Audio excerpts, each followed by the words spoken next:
இறைவனுக்கு நன்றி கூறி இத்திருப்பலியில் நன்றியோடு பங்கேற்போம். இன்று முதல் இறை இயேசுவின் அரசை இச்சமுதாயத்தில் மிளிரச் செய்வோம் என்று உறுதியேற்போம். இறை வார்த்தைக்கு செவிமெடுத்து இறை வார்த்தையை வாழ்வாக மாற்ற இன்றைய திருப்பலி நம்மை அழைக்கிறது. மகிழ்ச்சியான உள்ளத்தோடு வருகை பாடலை மகிழ்ந்து பாடி மதிப்புக்குரிய பேராயர் அவர்களையும் மற்றும் தந்தையர்களையும் வரவேற்போம்.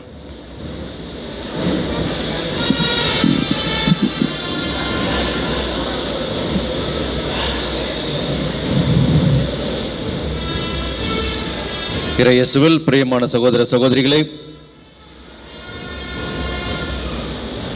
இன்றைய திருப்பலியானது ஜோசப் பெர்னாண்டஸ் குடும்பத்தினரால் நன்றியறிதல் திருப்பலியாகவும், ஃபாத்திமா மாதா அன்பிய குடும்ப மக்களுடைய கருத்துக்களுக்காகவும் நன்றியறிதலாகவும், பிரான்சிஸ் ஃபபியோலா ஃப்ரெட்ரிக் எடிசன் குடும்பத்தினர் நன்றியறிதலாகவும், வில்சன் பால்ராஜ் குடும்பத்தினர் இறைவன் செய்த நன்மைகளுக்கு நன்றியறிதலாகவும், சௌரி வீரமுத்து பிரமீலா நான்சி குடும்பத்தினரால் நன்றியறிதல் திருப்பலியாகவும், ஜான் விமல்ராஜ் நல்ல உடல் நலம் பெற வேண்டும் என்றும், கார்மல் வெனிஸ்லாஸ் ஃபாத்திமா மலர் இவருடைய திருமண ஆண்டு விழாவிலே இறைவனுடைய அருளுக்காகவும் ஆசிரியருக்காகவும், சி செல்வராணி ஆந்தனி ஜெயபிரகாஷ் அவருடைய பிறந்த நாளிலே அவருடைய கருத்துக்களுக்காகவும் குடும்ப நலனுக்காகவும், தங்களது 29வது திருமண ஆண்டு விழாவை கொண்டாடுகின்ற மார்ட்டின் மேரி மார்ட்டின் குடும்பத்தினர் நன்றியறிதலாகவும் அவருடைய குடும்ப கருத்துக்களுக்காகவும், இஞ்ஞாசியார் அன்பிய மக்களுடைய நலனுக்காகவும் குடும்பங்களுக்காகவும், ஜெயராஜ் நல்ல உடல் நலம் பெற வேண்டும் என்றும், அனஸ்தாஸ் லூசியா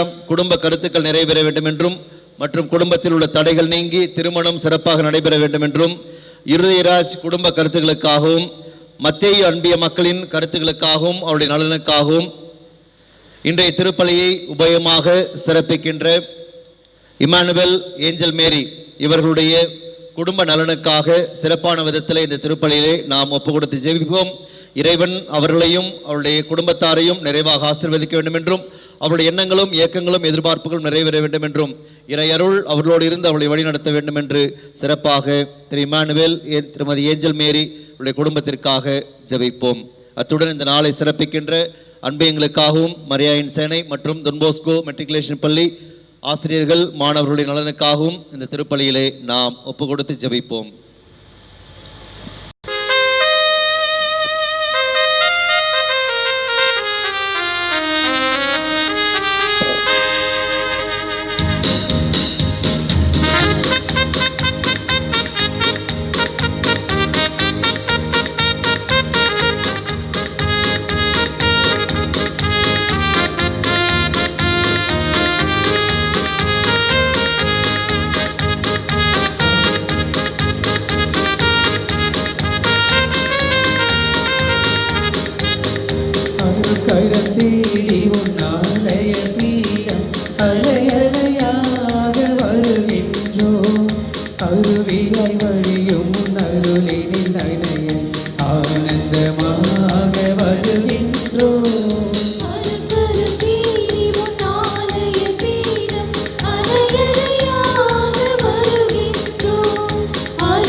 மங்கள ஆரத்தி எடுத்தும்மை அழைத்தோம். ஆயரே நீர் வருக, ஆயரே நீர் வருக. திருப்பணி செலுத்திட வருக வென்றடைத்தோம். குருகுலமே வருக, குருகுலமே வருக.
நாளுமே அன்பாய் காத்திடும் உந்தன் அருட்கரம் தேடி உன் ஆலய பீடம் அலையலையாக வருகின்றோம்.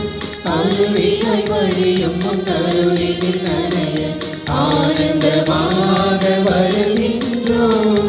அருட்கரம் தேடி உன் ஆலய பீடம் அலையலையாக வருகின்றோம். அருவியை வழியும் உன் அருளினில் நனைய ஆனந்தமாக வருகின்றோம்.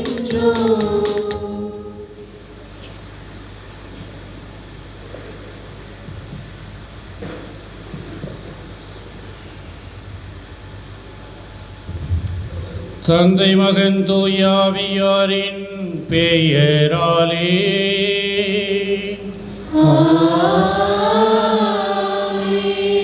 நம் ஆண்டவராகிய இயேசு கிறிஸ்துவின் அருளும் கடவுளின் அன்பும் தூய ஆவியாரின் நட்புறவும் உங்கள் அனைவரோடும் இருப்பதாக.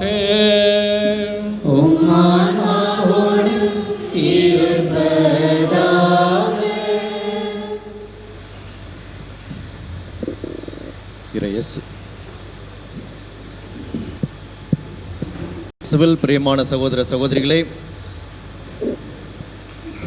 சிவில்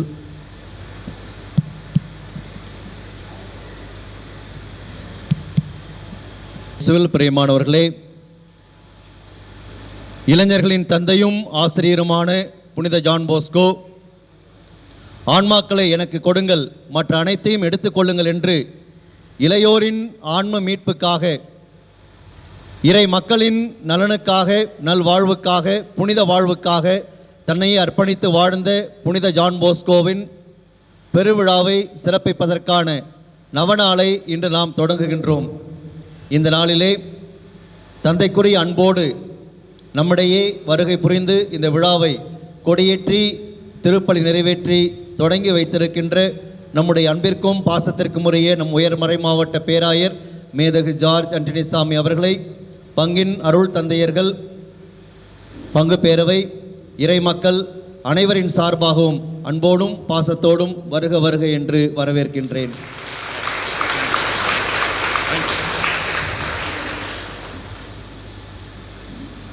புனித ஜான் போஸ்கோவின் நவநாளை தொடங்குகின்ற நாம் அவர் வழியாக இறை அருளை நம் ஒவ்வொருவருக்காகவும், நம்முடைய குடும்பங்களுக்காகவும், நம்முடைய பங்கிற்காகவும் பெற நம்மை முழுவதுமாக அவருடைய பாதத்தில் அர்ப்பணித்து இந்த திருப்பலியில் ஜெபிப்போம்.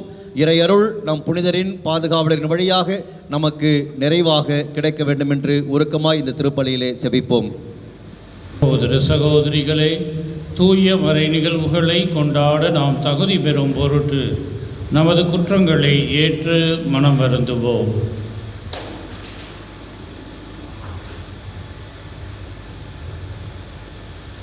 எல்லாம் வல்ல இறைவனிடமும் சகோதர சகோதரிகளிடமும் நான் பாவியை ஏற்றுக்கொள்கிறேன். ஏனெனில் என் சிந்தனையாலும் சொல்லாலும் செயலாலும் கடமைகள் தவறினாலும் பாவங்கள் பல செய்தேன். என் பாவமே, என் பாவமே, என் பெரும்பாவமே.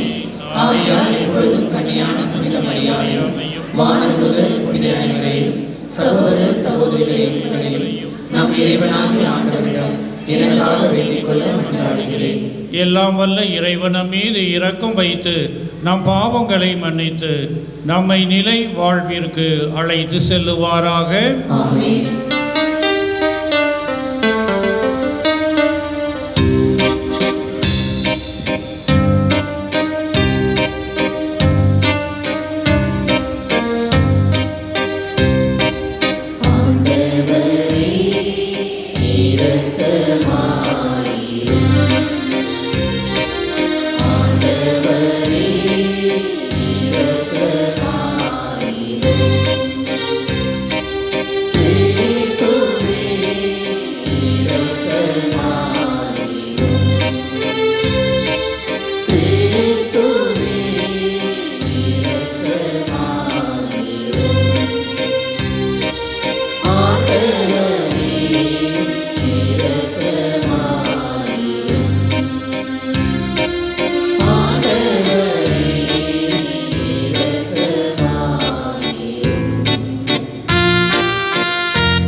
மன்றாடுவோமாக. இறைவா, அருள் பணியாளரான புனித ஜான் போஸ்கோவை இளைஞர்களுக்கு தந்தையாகவும் ஆசிரியராகவும் ஏற்படுத்தினீரே. அவரை போல் நாங்களும் அன்பு தீயால் பற்றி எறிந்து ஆன்மாக்களை தேடி செல்லவும் உமக்கு மட்டுமே ஊழியம் புரியவும் தகுதி பெறுவோமாக. உம்மோடு தூய ஆவியாரில் ஒன்றைப்பில் இறைவனாக என்றென்றும் வாழ்ந்து ஆட்சி செய்கின்றவரும் எங்கள் ஆண்டவரும் உம் திருமகனுமாகிய இயேசு கிறிஸ்துவின் வழியாக உம்மை மன்றாடுகின்றோம்.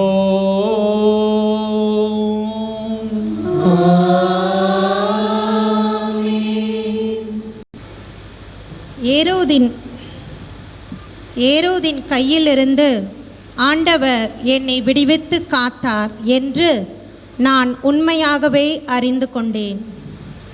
திருத்தூதர் பணிகள் நூலிலிருந்து வாசகம். அதிகாரம் 12, இறை வார்த்தைகள் 1 முதல் 11 முடிய. அந்நாள்களில் ஏரோது அரசன் திருச்சபையை சார்ந்த மக்கள் சிலரை பிடித்து கொடுமைப்படுத்தினான். யோவானின் சகோதரான யாக்கோப்பை வாளால் கொன்றான். அது யூதருக்கு மகிழ்ச்சி அளித்ததைக் கண்டு அவன் தொடர்ந்து பேதுருவையும் கைது செய்தான். அது புளிப்பற்ற அப்ப விழா நாள்களில் நடந்தது. அவரை பிடித்து சிறையில் அடைத்து காவல் செய்யுமாறு 4 படைவீரர் கொண்ட 4 குழுக்களிடம் அவன் ஒப்புவித்தான். பாஸ்கா விழாவுக்கு பின் மக்கள் முன்பாக அவரது வழக்கை விசாரிக்கலாம் என விரும்பினான். பேதுரு இவ்வாறு சிறையில் காவலில் வைக்கப்பட்டிருந்த போது திருச்சபை அவருக்காக கடவுளிடம் உருக்கமாக வேண்டியது. ஏரோது அவரது வழக்கை கேட்பதற்கு முந்தின இரவில் பேதுரு படைவீரர் இருவருக்கும் இடையே 2 சங்கிலிகளால் கட்டப்பட்டு தூங்கிக் கொண்டிருந்தார். காவலர்கள் வாயிலுக்கு முன் சிறையை காவல் செய்து கொண்டிருந்தார்கள். அப்போது ஆண்டவரின் தூதர் அங்கு வந்து நின்றார். அறை ஒளிமயமாகியது. அவர் பேதுருவை தட்டி எழுப்பி உடனே எழுந்திடும் என்று கூற சங்கிலிகள் அவர் கைகளிலிருந்து கீழே விழுந்தன. வானதூதர் அவரிடம் இடைக்கச்சையை கட்டி மிதியடிகளை போட்டுக்கொள்ளும் என்றார். அவரும் அவ்வாறே செய்தார்.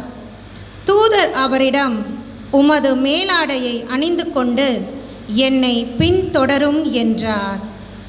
பேதுரு வானதூதரை பின்தொடர்ந்து சென்றார். தூதர் மூலமாக நடந்தவையெல்லாம் உண்மையென்று அவர் உணரவில்லை. ஏதோ காட்சி காண்பதாக அவர் நினைத்து கொண்டார். அவர்கள் 1ஆம் காவல் நிலையையும் 2ஆம் காவல் நிலையையும் கடந்து நகருக்கு செல்லும் இரும்பு வாயில் அருகே வந்தபோது அது அவர்களுக்கு தானாகவே திறந்தது.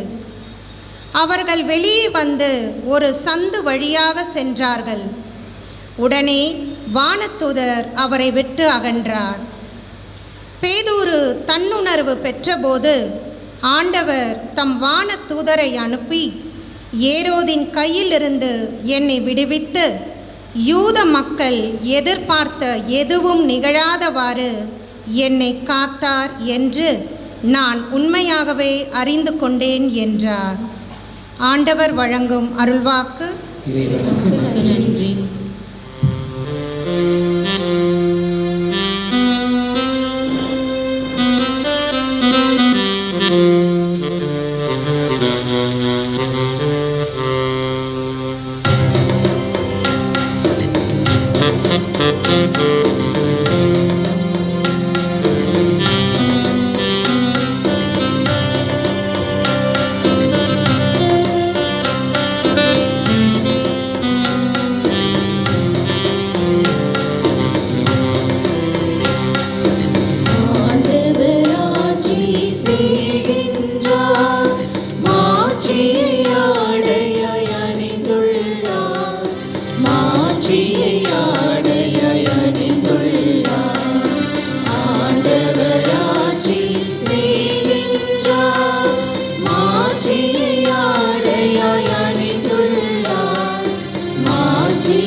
இரண்டாம் வாசகம். திருத்தூதர் பவுல் தீமோத்தேயுவுக்கு எழுதிய இரண்டாம் திருமுகத்திலிருந்து வாசகம். அதிகாரம் 4, இறை வார்த்தைகள் 6 முதல் 8 மற்றும் 17, 18. அன்பிற்குரியவரே, நான் இப்போதே என்னை பழியாக படைக்கிறேன். நான் பிரிந்து செல்ல வேண்டிய நேரம் வந்துவிட்டது. நான் நல்லதொரு போராட்டத்தில் ஈடுபட்டேன். என் ஓட்டத்தை முடித்துவிட்டேன். விசுவாசத்தை காத்துக்கொண்டேன். இனி எனக்கென வைக்கப்பட்டிருப்பது நேரிய வாழ்வுக்கான வெற்றி வாகையே. அதை இறுதி நாளில் ஆண்டவர் எனக்கு தருவார். நீதியான அந்த நடுவர் எனக்கு மட்டுமல்ல, அவர் தோன்றுவார் என விரும்பி காத்திருக்கும் அனைவருக்குமே தருவார்.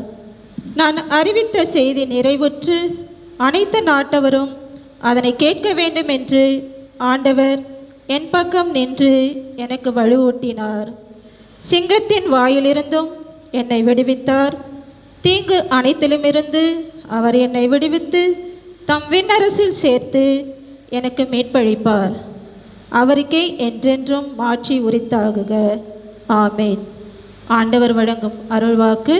இறைவா உமக்கு நன்றி.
உலகினரின் குற்றங்களை பொருட்படுத்தாமல் கடவுள் கிறிஸ்துவின் வாயிலாக அவர்களை தம்மோடு ஒப்புரவாக்கினார். அந்த ஒப்புரவு செய்தியை அவரே எங்களிடம் ஒப்படைத்தார். அல்லேலூயா, அல்லேலூயா, அல்லேலூயா, அல்லேலூயா, அல்லேலூயா. ஆண்டவர் உங்களோடு இருப்பாராக.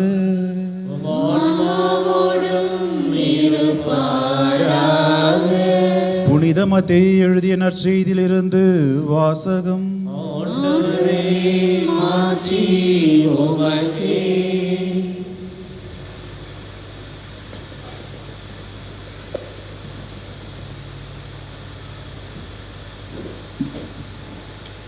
மத்தேயு எழுதிய நற்செய்தி அதிகாரம் 16 இறை வசனங்கள் 13 - 19 முடிய. அக்காலத்தில் இயேசு பிலிப்பு செசாரியா பகுதிக்கு சென்றார். அவர் தம் சீடரை நோக்கி, மானிட மகன் யார் என்று மக்கள் சொல்கிறார்கள் என்று கேட்டார். அதற்கு அவர்கள், சிலர் திருமுழுக்கு யோவான் எனவும், வேறு சிலர் எலியா எனவும், மற்றும் சிலர் எரேமியா அல்லது பிற இறைவாக்கினர் ஒருவர் என்றும் சொல்கின்றனர் என்றார்கள்.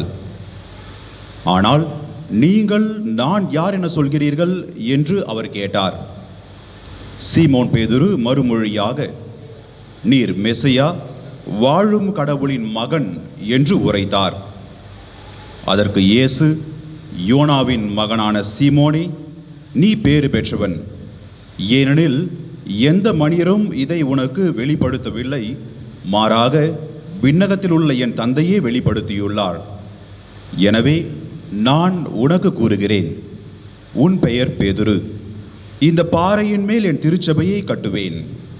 பாதாளத்தின் வாயில்கள் அதன் மேல் வெற்றி கொள்ளா. விண்ணரசின் திறவுகோல்களை நான் உன்னிடம் தருவேன். மண்ணுலகில் நீ தடை செய்வது விண்ணுலகிலும் தடை செய்யப்படும். மண்ணுலகில் நீ அனுமதிப்பது விண்ணுலகிலும் அனுமதிக்கப்படும் என்றார்.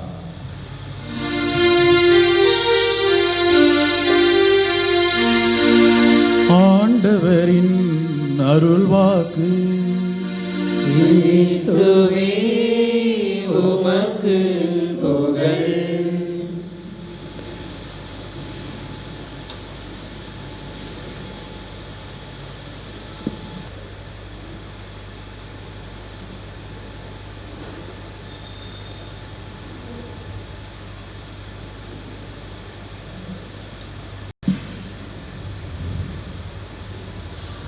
இயேசுவில் அன்பிற்கும் மதிப்பிற்கும் உரிய பங்கு தந்தை அவர்களே, அவருடைய பங்கு நிர்வாகத்தில் அவருடன் தோழமையில் ஒன்றாக பணியாற்றும் அனைத்து சகோதர அருட்தந்தையர்களே, பங்கு பேரவை உறுப்பினர்களே, அன்பிய ஒன்றிணைப்பாளர்களே, பக்தி சபையை சார்ந்த அன்பு உள்ளங்களே, இளைஞர்களே, பாசமுள்ள இறை மக்களே, உங்கள் அனைவருக்கும் உங்கள் பங்கின் திருவிழா வாழ்த்துக்களை இன்றைய தினத்திலே நான் சொல்லிக்கொள்வதில் பெருமகிழ்ச்சியும் இறை அருளாகவும் கருதுகின்றேன்.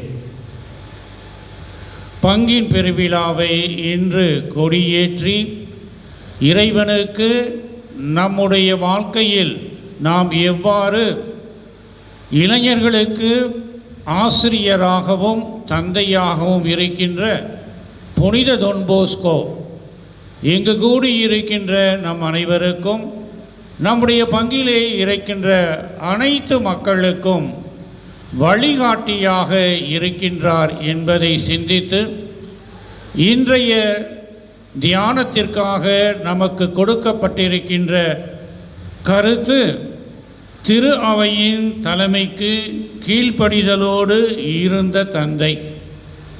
ஒரு அற்புதமான ஒரு கருத்தாக எண்ணுகின்றேன். முதலிலே இந்த கருத்தை பற்றி படிக்கும் பொழுது எனக்கு ஆச்சரியமாக இருந்தது. ஆயர் என்ற காரணத்தினால் இத்தலைப்பை எனக்கு கொடுத்திருப்பார்களோ என்று எண்ணினேன். பொதுவாக புனிதரை பற்றி பேசும் பொழுது நான் அதிகம் விரும்புவது நற்கருணையின் மீது அவர் கொண்டிருந்த ஆவல், அன்னையின் மீது அவர் கொண்டிருந்த பாசம். இந்த இரண்டையுமே எப்பொழுதும் அடிக்கடி அவரை பற்றி என்னுடைய தியான மறைவுரையில் கூறுவேன். வேறுபட்ட விதமாக பங்கு தந்தை அவர்கள் இன்றைய கருத்தாக திரு அவையின் தலைவர்களுக்கு நம்முடைய அன்பு தந்தை எவ்வாறு கீழ்ப்படிந்து நடந்தாரோ அதை போன்று நாம் இருக்க வேண்டும் என்ற ஒரு அருமையான கருத்தை ஒரு தியான சிந்தனையாக நமக்கு அளித்திருக்கின்றார். இறையேசுவில் அன்புக்குரியவர்களே, புனித டொன் போஸ்கோவை பற்றி பேசும் பொழுது நாம் அடிக்கடி கூறுவது இளைஞர்களின் பாதுகாவலர், தந்தையாக, ஆசிரியராக. இன்றைய ஜெபத்திலே மட்டுமல்ல, முன்னுரையிலும் பங்கு தந்தை அதை எடுத்து கூறினார்கள். நம்முடைய இன்றைய பாப்பரசர் பிரான்சிஸ் அவர்கள் நம்முடைய புனிதர் டொன் போஸ்கோவை பற்றி கூறும் பொழுது இன்னொரு கருத்தையும் அருமையாக கூறுவார். இளைஞர்களுக்கு அவர் தந்தையாக இருக்கலாம், இளைஞர்களுக்கு அவர் ஆசிரியராக இருக்கலாம், திரு அவையில் உள்ள அனைவருக்கும் அவர் வழிகாட்டியாக இருக்கின்றார். தந்தை மட்டுமல்ல, ஆசிரியர் மட்டுமல்ல, வழிகாட்டி. தந்தையிடமிருந்து அன்பினை கற்றுக்கொள்ளுகின்றோம், ஆசிரியரிடமிருந்து அறிவையும் அறத்தையும் பெறுகின்றோம், வழிகாட்டியிடமிருந்து நம்முடைய வாழ்க்கை எவ்வாறு அமைய அவர் நமக்கு உறுதுணை என்ற ஒரு மனதைரியத்தை கொடுத்து நம்மை இறைவன்பால் நடத்தி செல்லுகின்றார். இந்த வழிகாட்டி புனித டொன் போஸ்கோ என்ற அடிப்படையான கருத்தை மையமாக கொண்டு இன்று என்னுடைய மறைவுரையை உங்களுடன் பகிர்ந்து கொள்ள விரும்புகின்றேன். சில ஆண்டுகளுக்கு முன்பாக ஒரு செய்தி தொடர்பாளர் சிறந்த மறைவுரை ஆற்றுபவரும் இறையியலில் வல்லுவருமான புனித டோமினிக்ஸ் துறவற சபையை சார்ந்த எம்டி சென்னோ என்ற அருட்தந்தையை பார்த்து ஒரு கேள்வியை கேட்டார்.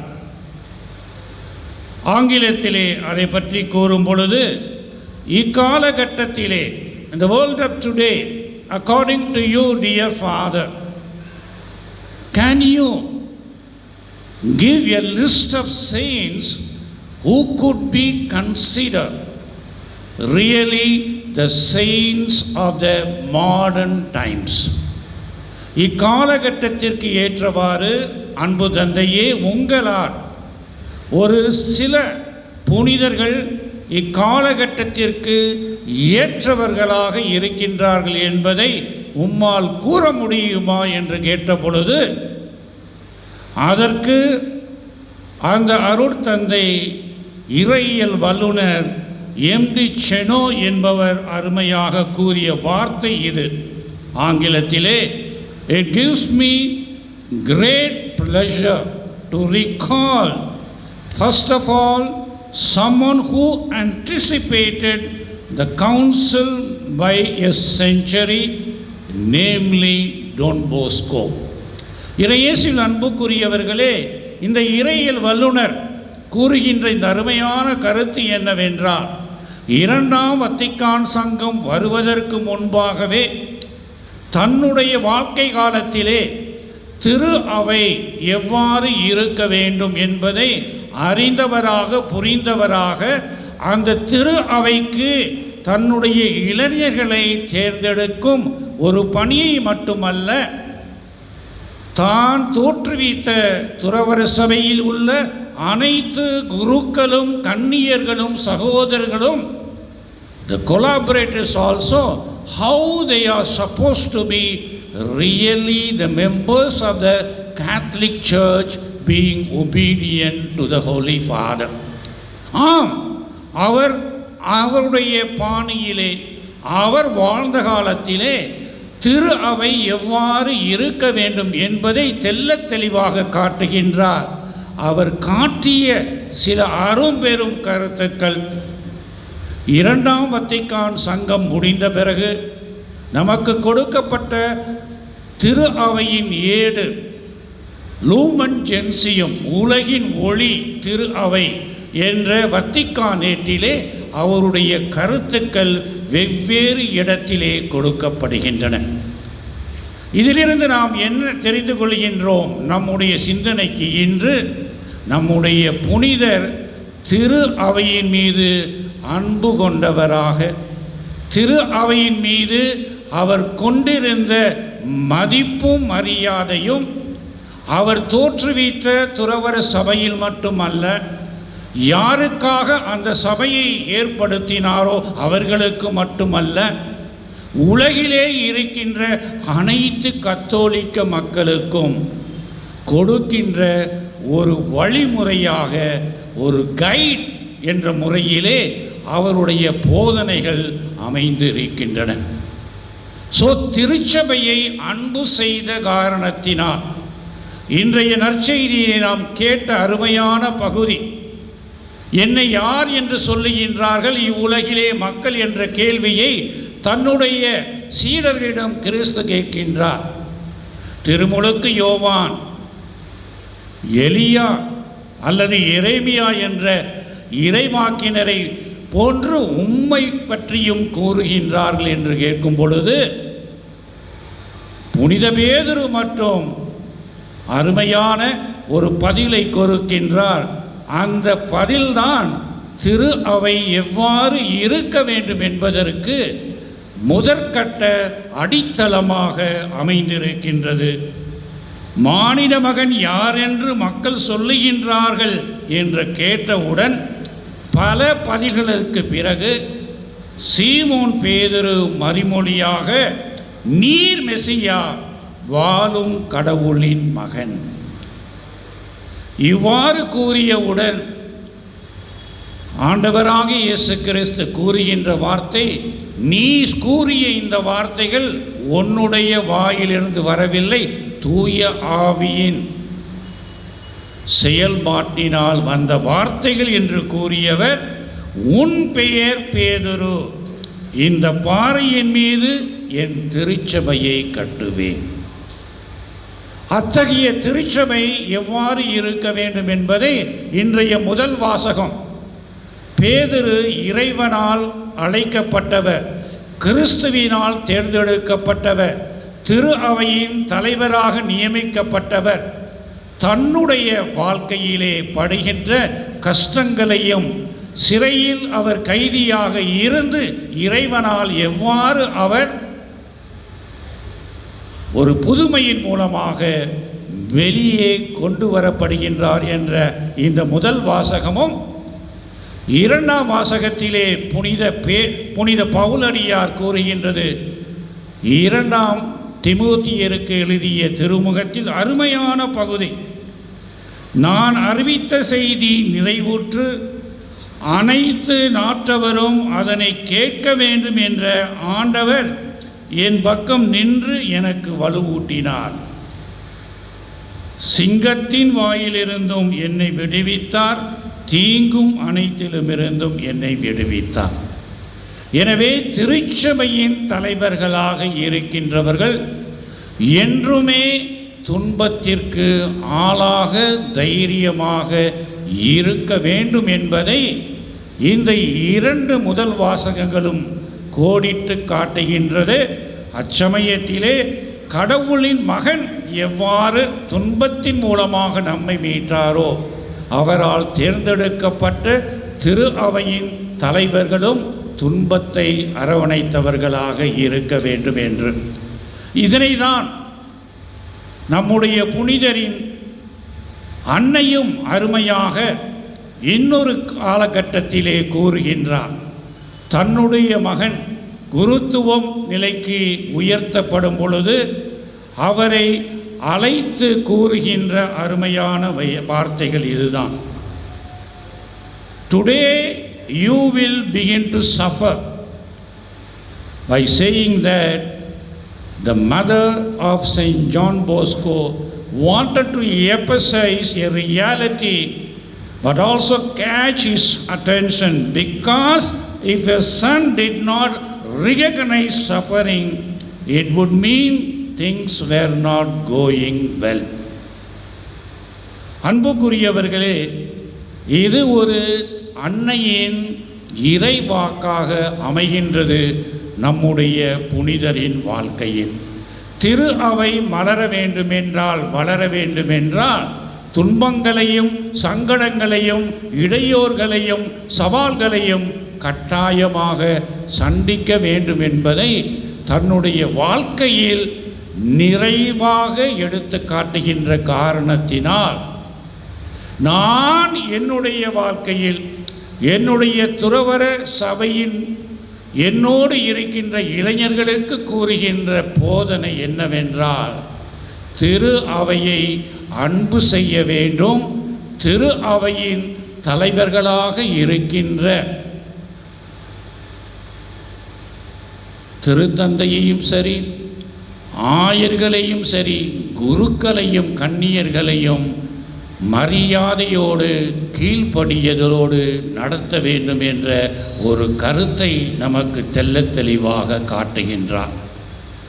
இயேசுவில் அன்புக்குரியவர்களே, மாறி வருகின்ற இக்காலகட்டத்திலே திரு அவை என்றால் என்ற ஒரு கேள்வியை நாம் எழுப்பும் பொழுது, பல சமயங்களிலே நாம் நினைக்கின்றோம் திருச்சபை என்றால் திருத்தந்தையும் கர்தினால்மார்களும் ஆயர்களும் குருக்களும், பொதுநிலையனாகிய நாங்கள் வேறுபட்ட நிலையில் இருக்கின்றோம் என்ற ஒரு தவறான கருத்து அன்று மட்டுமல்ல இன்றும் இருந்து கொண்டிருக்கின்றது. இந்த தவறான கருத்தின் மூலமாக இக்காலகட்டத்திலே நாம் பல சமயிலே திரு அவையில் இருக்கின்ற நாம் ஒரு ஆக்கப்பூர்வமான உறுப்பினர்கள் என்பதை மறந்து கொண்டிருக்கின்றோம். இந்த காலகட்டத்திலே நாம் திரு அவையில் செய்ய வேண்டிய ஒரு கடமையை, ஆற்ற வேண்டிய பணியை, செய்ய வேண்டிய இறை அழைப்பை மறுத்து விடுகின்றோம், மறந்து விடுகின்றோம். அதை ஒரு சில மலரின் அவருடைய கடமையாக விட்டுவிடுகின்றோம்.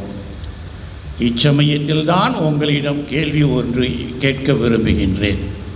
எதற்காக பங்கு திருநாளை கொண்டாடுகின்றீர்கள்? யாருக்காச்சும் தெரியுமா?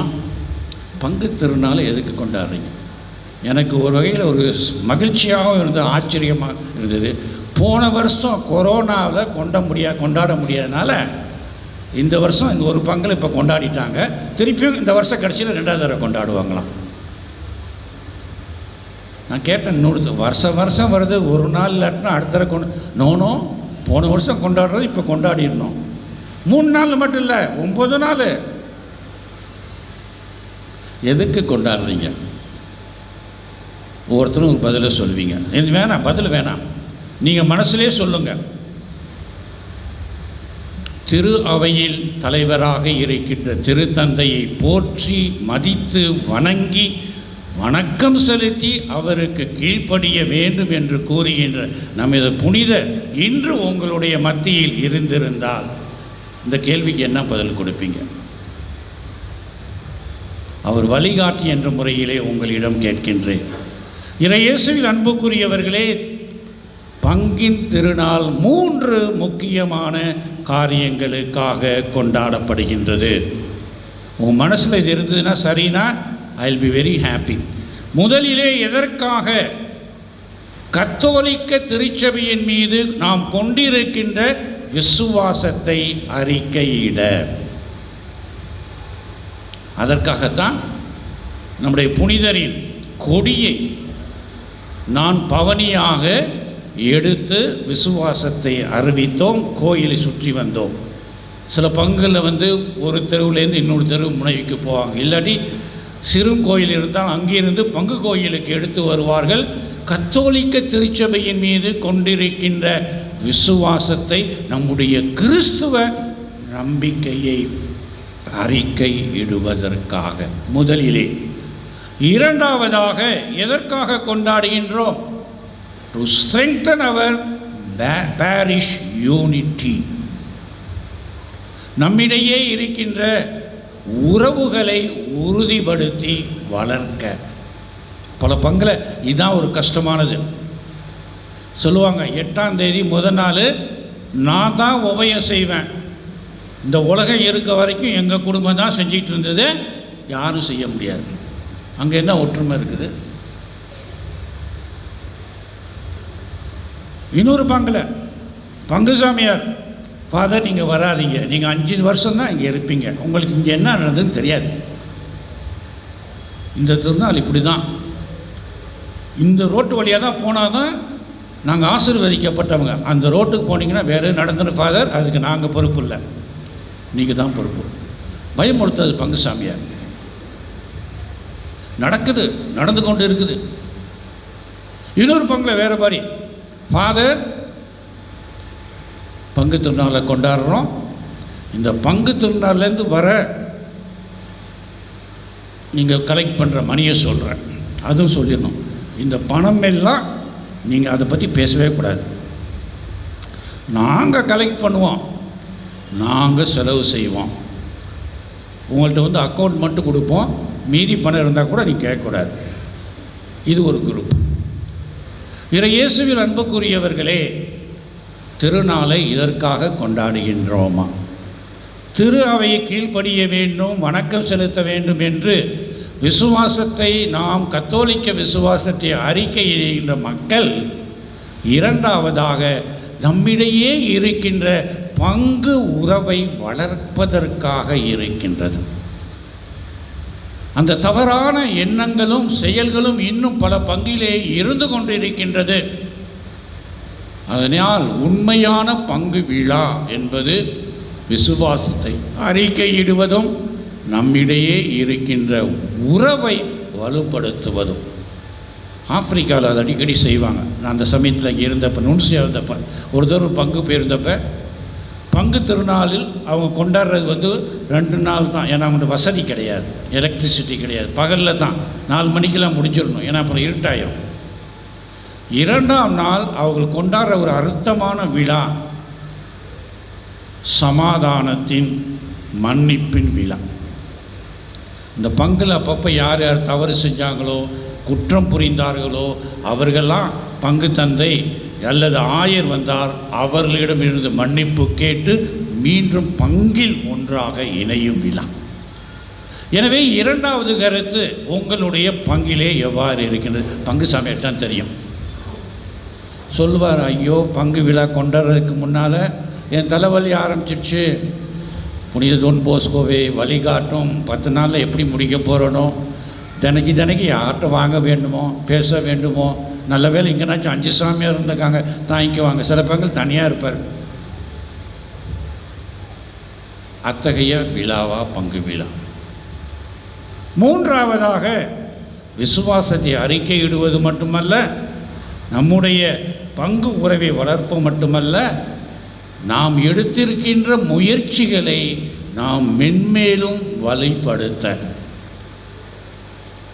பங்கின் மக்களாக இருக்கின்ற காலத்திற்கு ஏற்றவாறு நம்முடைய விசுவாசத்தை நாம் எவ்வாறு ஆக்கப்பூர்வமாக செயல்படுத்த போகின்றோம் என்பதற்காக. இங்கே தான் இன்னொன்று அருமையான கருத்து உங்கள்கிட்ட வைக்கிறேன். பங்கு சாமியை நோட் பண்ணிக்கங்க. யாரும் கேட்டால் பிஷப் சொன்னார்னு சொல்லுங்கள்.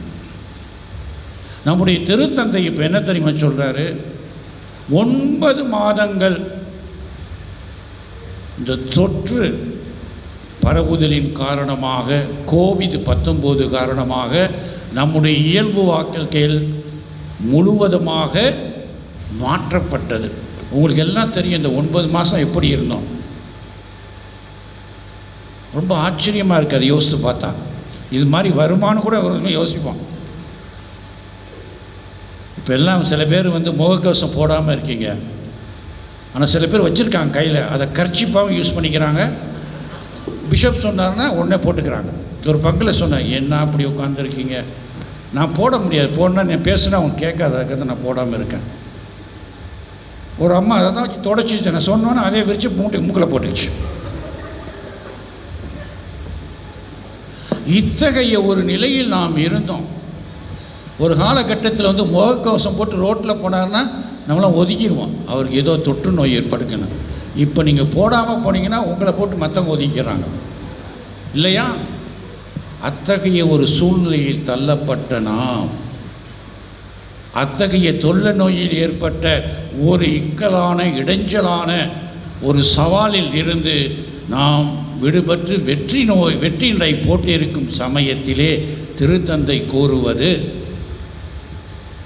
இப்பொழுது இருக்கின்ற திரு அவை எவ்வாறு இருக்க போகின்றது? ஆங்கிலத்திலே சொல்வார், how will be the post pandemic church? தொற்று நோய்க்கு பிறகு இருக்கின்ற திரு அவையானது எவ்வாறு இருக்க போகின்றது? அதனுடைய செயலாக்கம் எவ்வாறு இருக்கும்?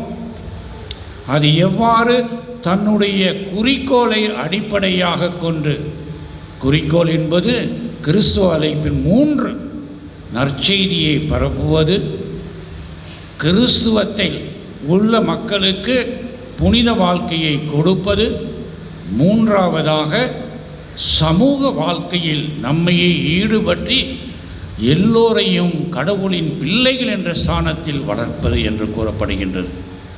அந்த நிலையிலே பார்க்கும் பொழுது, இந்த தொற்று நோய் முடிந்த இக்காலகட்டத்திலே அன்புக்குரியவர்களே, பங்கு மக்களாகிய நீங்கள் எவ்வாறு உங்களுடைய விசுவாசத்தை, உங்களுடைய அழைப்பை நீங்கள் வாழ்ந்து காட்டப் போகின்றீர்கள் என்பதையும் இப்பொழுது யோசிக்க வேண்டும்.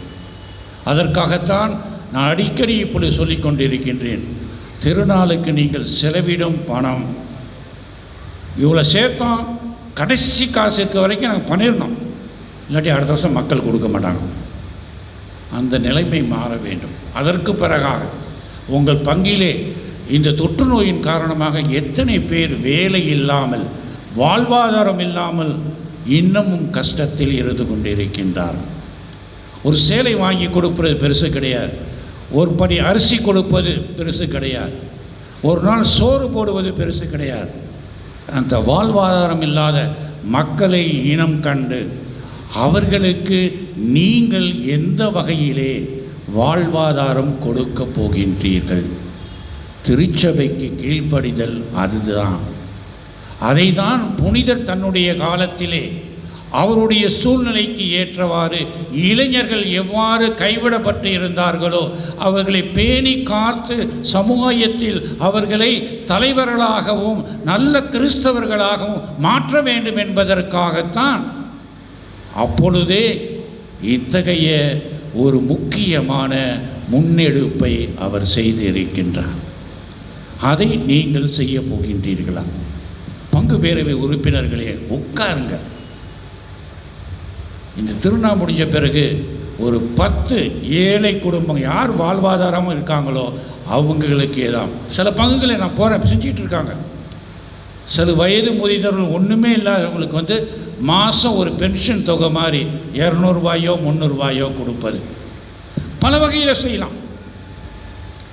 4 சக்கர வண்டி ஏதாவது விற்பனை செய்வதற்காக இப்போ நான் செஞ்சிட்ருக்கேன். இப்போ ஒரு 50 பேர் நம்ம உயர்மறை மாவட்டத்தில் தேர்ந்தெடுத்து ஒரு அம்மாவுக்கு பெரிய இட்லி சுடுற சட்டி வேணும்னு கேட்டாங்க. வாங்கி கொடுத்தோம். அது வாங்கி கொடுக்க முயற்சி நடந்துகிட்டு இருக்குது. வாங்கி கொடுத்துருக்காங்க என்னுடைய சார்பாக இன்னொரு பங்கில். இது போன்ற இன்னொருத்தர் பக்கோடா சுடுறேன், வடை சுடுறேன், அது விற்கிறதுக்கு தேவையானது, அதுக்கு தேவையான அடுப்பு, இந்த மாதிரி காரியங்கள்லாம் செய்து கொடுத்து அவங்கள விட்டுறக்கூடாது. பங்கு தந்தையும் பங்கு பேரவையும் கொடுத்த உதவியின் மூலமாக எவ்வாறு அவர்கள் முன்னேறுகின்றனர் அதைத்தான் புனிதர் செய்தார். இளைஞர்களுக்கு செய்தார். அந்த இளைஞர்களே நாம் வாழ்வாதாரமற்ற மக்களாக இன்று பார்ப்போம் அவர் காட்டிய வழிகாட்டியின் மூலமாக. இயேசுவில் அன்புக்குரியவர்களே, எதற்காக இதை சொல்லுகின்றேன் என்றால் உங்களுடைய திருநாள் உண்மையிலே பொருள் உள்ளதாக அமைய வேண்டும் என்றால் இந்த 3 கருத்துக்களை மனதிலே வைங்க. To profess our Catholic faith, to strengthen our parish unity, to renew our Christian vocation according to the needs in which you are called to live today. அடுத்த அருமையான கருத்து, திருவயவுக்கு கீழ்ப்படிய வேண்டும் என்று கூறிய புனிதர் தன்னுடைய வாழ்க்கையில் இன்று திரு அவைக்கு எவ்வாறு கீழ்ப்படிதல் என்பதை 3 வார்த்தையில் அவருடைய வாழ்க்கையிலிருந்து நாம் கற்றுக்கொள்ளலாம். திரு அவையை அன்பு செய்தல் முதலிலே. இரண்டாவதாக திரு அவையின் உறுப்பினர்கள் என்ற முறையிலே உங்களுடைய கடமையை ஆற்றுதல். மூன்றாவதாக திரு அவையின் உறுப்பினர்கள் என்ற முறையிலே உங்களுடைய பங்களிப்பு எவ்வாறு இருக்க வேண்டும். அன்பு செய்தல், கடமையை நிறைவேற்றுதல், பங்களிப்பு. இந்த பங்களிப்பு என்பது கடமையிலிருந்து வேறுபட்டது. கடமை உங்களுக்கு இறைவனால் கொடுக்கப்பட்ட ஒரு அழைப்பு. பங்களிப்பு என்பது கடமையை தவிர மென்மேலும் நீங்கள் திருச்சபையின் வளர்ச்சிக்காக, கிறிஸ்துவ மக்களின் நலனுக்காக, சமுதாயத்திலே கைவிடப்பட்ட மக்களுக்காக, உண்மை, அன்பு, நீதி, சமத்துவம், சகோதரத்துவத்தை காப்பதற்காக உங்களுடைய பங்களிப்பு எவ்வாறு இருக்க வேண்டும் என்பதை இந்த 3 கோணத்தில் சிந்திக்க வேண்டும். திருச்சபை அன்பு செய்தல் என்பது வாயினால் கிடையாது. அந்த காலத்தில் சொல்லுவாங்க, சின்ன குறிப்பிடன்னு சொல்லுவாங்க, அதில் கொடுப்பாங்க திருச்சபையின் கட்டளைகள்னு சொல்லி கொடுப்பாங்க. 6ஓ 7ஓ, இப்போ 6 ஆயிடுச்சு. எங்கள் காலத்தில் 7 இருந்ததுன்னு நினச்சேன். அதில் 1 தேடி தேடி பார்த்தா கிடைக்கல. நம்மால் இயன்ற அளவு யான மேய்ப்பர்களுக்கு எல்லா வகையிலும் உதவி செய்கிறது. அது அருமையான ஒரு வார்த்தை. அதுதான் இப்போ காணாம போச்சு. அதனால தான் எங்கேயோ இடிக்குதுன்னு நினைக்கிறேன். ஞான மேய்ப்பர்களுக்கு எல்லா வகையிலையும் உதவி செய்கிறது. உதவி தான் போட்டுட்டு ஒவ்வொருத்தரோன்னு போடல. அதை பார்த்துக்குங்க. இக்காலகட்டத்திலே ஒவ்வொருத்தரும் தான் பங்கு சாமியார்கள் கொடுக்குறீங்க, ஆயர்களுக்கு கொடுக்குறீங்க. வாரத்தில் 2-3 நாள் எனக்கு லெட்ரு வரும். இந்த சாமியார் இப்படி இருக்க மாட்டார், இப்படி இருக்க மாட்டார். இன்னும் 1 நாள் கழிச்சு ஆயரை பற்றியே வரும். எங்கே தான் யாருக்கு வராமல் இருக்கு பார்த்தா போப்பாண்டவருக்கே வருது. இந்த நிலையிலே நீங்கள் எந்த வகையில் திருச்சபையை அன்பு செய்கின்றீர்கள்? உங்கள் பங்கை எடுத்துருங்க. இங்கேயும் வந்தது இந்த பங்கசாமி உட்காந்துருக்கு, வந்த காலத்திலேயே எனக்கும் வந்தது, நனவு இருக்குன்னு நினைக்கிறேன் உங்களுக்கு. ஏன்னா வெக்கப்படுறதுக்குல்ல, ஆனால் நம்ம அதை அதிர்ச்சி அடையணும், இது மாதிரிலாம் நடக்குதுன்னு. அன்பு செய்தல் என்பது எல்லா வகையிலையும் திரு அவையின் தலைவர்களை அவர்கள் இருக்கின்ற நிலையில் ஏற்றுக்கொள்ள வேண்டும். கடமை, பங்கிலே ஒவ்வொருவருக்கும் கொடுக்கப்படுகின்ற பணி. இந்த பங்கு பேரவை உறுப்பினர்கள் தேர்ந்தெடுக்கிறது எம்எல்ஏ போஸ்ட்டை விட சில சமயத்தில் அதிகமாக வேலை நடக்கும். அங்கே தான் அன்பிய உறுப்பினர்கள் வருவாங்க, வீடு வீடாக போய் ஜெபிக்கிறாங்களோ இல்லை கான்வர்ஸ் பண்ணுவாங்க. அவரை விடக்கூடாது, வந்துடக்கூடாது. நீ பார்த்துக்க, இந்த பக்கத்தில் நான் பார்த்துக்கிறேன். நடக்குதா நடக்கலையா எல்லாம் தலையாட்டணும். இல்லைன்னு சொன்னீங்கன்னா நான் உடனே சொன்ன ஃபாதர் எல்லாம் செய்யணும்னு சொல்லிடுவேன். நான் கடமை இது கிடையாது. கிறிஸ்துவ கடமை திரு அவை வளர வேண்டும், நான் வளர வேண்டும் சொல்ல முடியாது. அவர் வளர வேண்டும், நான் குறுக வேண்டும் என்று கூறிய திருமுழுக்கு யோவானின் நிலைதான் நமக்கு தேவை. அதுதான் கடமை. பங்களிப்பு, பல சமயங்களில் நம்முடைய பங்களிப்பு பலனை எதிர்பார்த்து அமைந்திருக்கின்றன. அதை நாம் தவிர்க்க வேண்டும். நம்முடைய பங்கின் புனித டோன் போஸ்கோ எந்த பயனையும் எதிர்பார்க்கவில்லை. காலகட்டத்தில் அவர் எதிர்த்து நின்ற சவால்கள் பல. அவைகளை எதிர்த்து போராடி தன்னுடைய பங்களிப்பை திருச்சபையின் வளர்ச்சிக்காக கொடுக்கின்றார். அவர் கண்ட அருமையான கனவு, திருச்சபை எவ்வாறு காலகட்டத்திலே அவர் இருந்த காலகட்டத்திலும் சரி, பிறகு வருகின்ற திருச்சபையிலும் எவ்வாறு துன்பங்கள் இருக்கும் என்பதை அருமையான ஒரு கனவு. அந்த கனவை பற்றி உங்கள் எல்லாத்துக்கும் தெரியும். எல்லா பிரசங்கத்திலும் எல்லா சாமியாரும் சொல்லியிருப்பாங்க.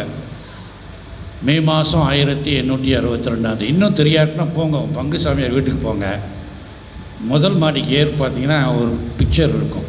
அதில் தான் அந்த கனவை பற்றி தான் போட்டிருக்காங்க. 10 வயசில் இருக்கும் போது, இப்போ கூட நான் போகும்போது அதான் பார்த்துட்டு வந்தேன். அந்த கனவிலே பார்க்கின்றோம், திருச்சபை பெரிய கப்பலாக இருக்கின்றது. கடலிலே அலைகழிக்கப்படுகின்றது.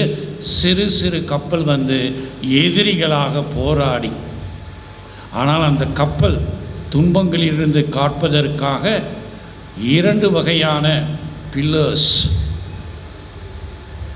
ஒன்று அன்னையின் உருவம் தாங்கிய Blessed Virgin Help of Christians, கிறிஸ்துவர்களின் சகாய அன்னை.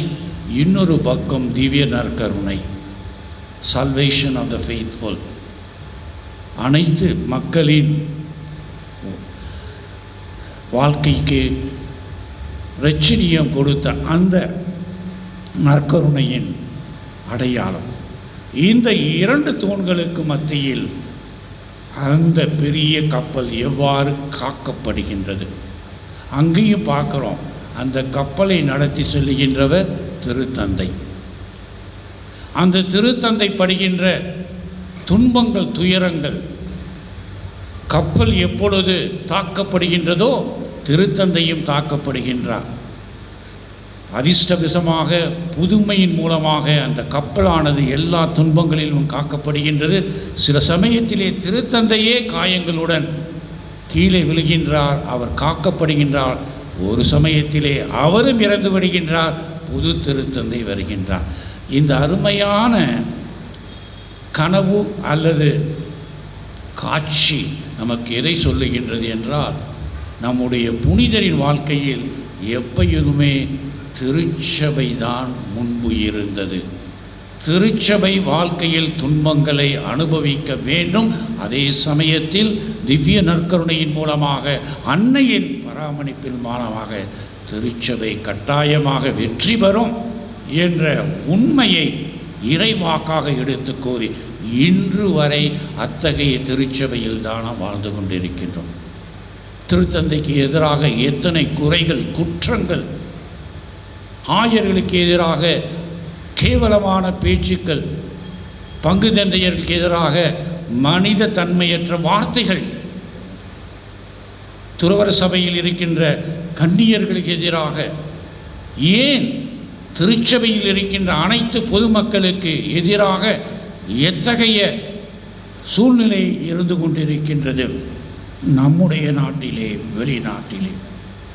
இயேசுவில் அன்புக்குரியவர்களே, இதை நாம் நன்றாக உணர்ந்து கொள்ள வேண்டும். நம்முடைய புனிதர் என்று நம்மை அழைக்கின்ற இச்சமயத்திலே அவர் கொடுக்கின்ற வழிகாட்டுதல் என்னவென்றால், திருச்சபையை அன்பு செய்வோம், திரு அவையை நேசிப்போம். திரு அவை என்றால் சிலர் மட்டும் கிடையாது, நான் திரு அவை. சில பேர் வந்து கேள்வி கேட்பாங்க, பிஷப் நானும் திரு அவையின் உறுப்பினர், அதனால தான் நான் கேள்வி கேட்குறேன். நான் சொன்ன கேள்வி மட்டும்தான் சொல்லும் போது திரு அவையின் உறுப்பினர்ன்றீங்க, செயலாற்றும் போது பங்களிக்கும் போது எங்கேயோ போயிடுறீங்களே, அங்கே வந்தால் பரவாயில்லையே. எனவே கேள்வி கேளுங்க, அதே சமயத்தில் நீங்கள் செய்ய வேண்டிய கடமையை செய்யுங்க, அன்பு செய்யுங்க. இரண்டாவதாக, அன்போடு மட்டுமல்ல, இறைவன் உங்களுக்கு குடும்ப நிலையில், தாய் தந்தை பெற்றோர் நிலையில் கொடுத்த அந்த கடமையை சரிவர செய்யுங்கள். பங்கு பேரவை உறுப்பினர்களா, அன்பிய உறுப்பினர்களா, பக்தி சபையை சார்ந்தவர்களோ, உங்களுக்கு கொடுக்கப்பட்ட கடமையை சரிவர செய்யுங்கள். மூன்றாவதாக, இதை ரெண்டும் செய்யும் பொழுது அதை தவிர நம்முடைய வாழ்க்கையில் சமுதாயத்திற்கும் ஏனைய மக்களுக்கும் செய்கின்ற பங்களிப்பும் மிகவும் முக்கியம். இவைகள் செய்தாலே நாம் திருச்சபையை ஏற்று திருச்சபையை மதிக்கின்றோம், திருச்சபையில் இருக்கின்ற தலைவர்களை அன்பு செய்கின்றோம், அவர்களுக்காக நாம் உறுதுணையாக இருக்கின்றோம் என்ற உணர்வு நமக்கு ஏற்படும். இத்திருப்பலியில் மன்றாடுவோம். இந்த அருமையான கருத்துக்களுக்காக திருச்சபையை அன்பு செய்வேன், திருச்சபையில் என்னுடைய பங்கில் எனக்கு கொடுத்த கடமையை நிறைவேற்றுவேன்.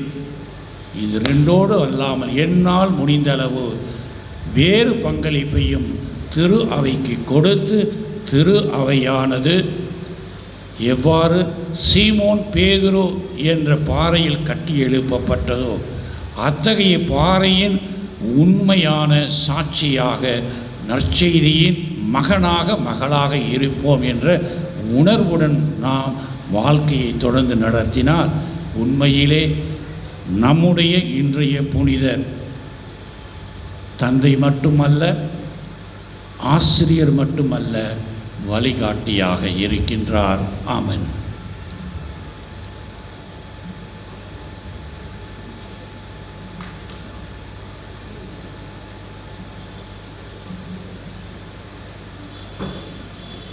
அன்புமிக்க சகோதர சகோதரிகளே, பங்கின் திருநாளை இன்றைய முதல் நாளில் கொடியேற்றி கொண்டாடி கொண்டிருக்கும் நாம் அனைவரும் இறைவனின் மக்கள் என்பதையும் திரு அவையின் உறுப்பினர்கள் என்பதையும் உணர்ந்து நமது கடமைகளையும் பங்களிப்பையும் ஒற்றுமையின் சின்னங்களாக இருந்து நிறைவேற்ற அதற்கு தேவையான அனைத்து வரங்களையும் இப்பொழுது ஜெபங்களாக இறைவனிடம் எடுத்து கூறுவோம்.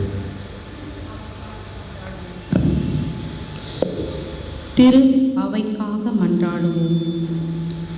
நானே நல்லாயன் என்று கூறிய இறைவா, கனிவோடும் உமது பேரன்போடும் உலகை நிறைந்துள்ள தந்தையே, எம் திருத்தந்தை, ஆயர்கள், குருக்கள், கன்னியர்கள், துறவரத்தார் ஆகிய அனைவரும் இறையச்சம், அர்ப்பணிப்பு, கீழ்ப்படிதல் ஆகிய பண்புகளை தங்கள் பணி வாழ்வில் உள்ளடக்கி இறையன்பிலும் பிறர் அன்பிலும் சிறந்து விளங்கிட தூய ஆவியாரின் கொடைகளை பொழிந்திட வேண்டுமென்று புனித டொன் போஸ்கோ வழியாக இறைவா உம்மை மன்றாடுகின்றோம்.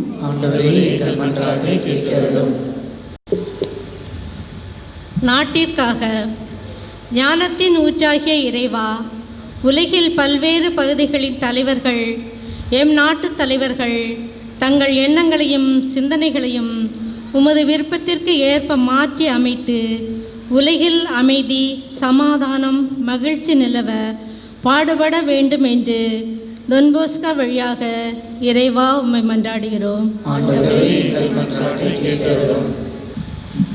கருணையும் இரக்கமும் நிறைந்த தந்தையே, இன்று கொரோனா தொற்று நோயினால் தங்களுடைய வாழ்வாதாரத்தை இழந்து வறுமையில் வாடும் ஏழை எளிய மக்களுக்கு வளமான எதிர்காலத்தை தந்திரள வேண்டும் என்று புனித தொன் போஸ்கோ வழியாக இறைவா உம்மை மன்றாடுகின்றோம்.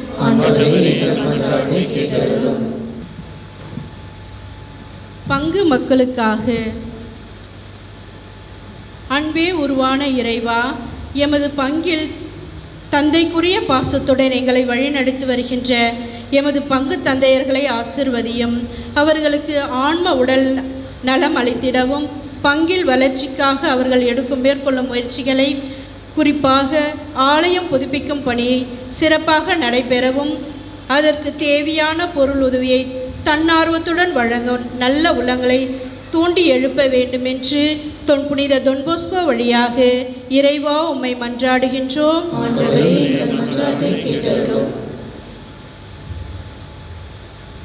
சிறப்பிப்போருக்காக மன்றாடுவோம்.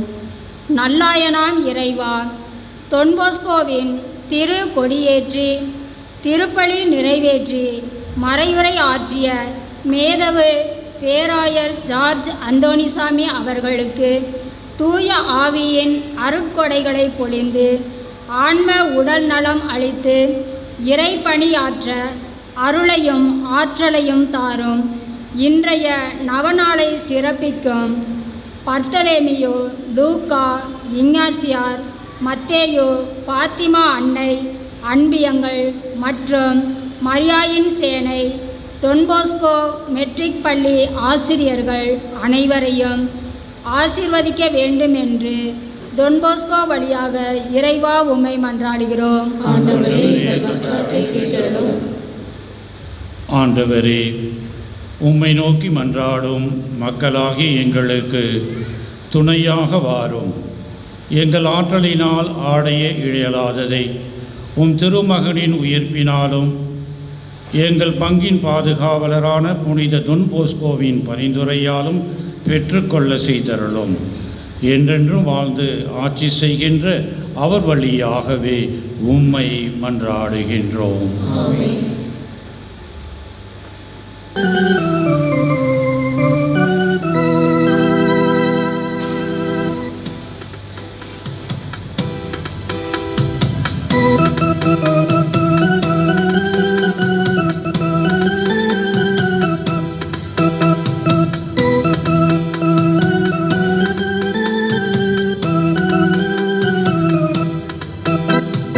அகிலம் படைத்த ஆண்டவரே, அனைத்தையும் தருகின்றோம்.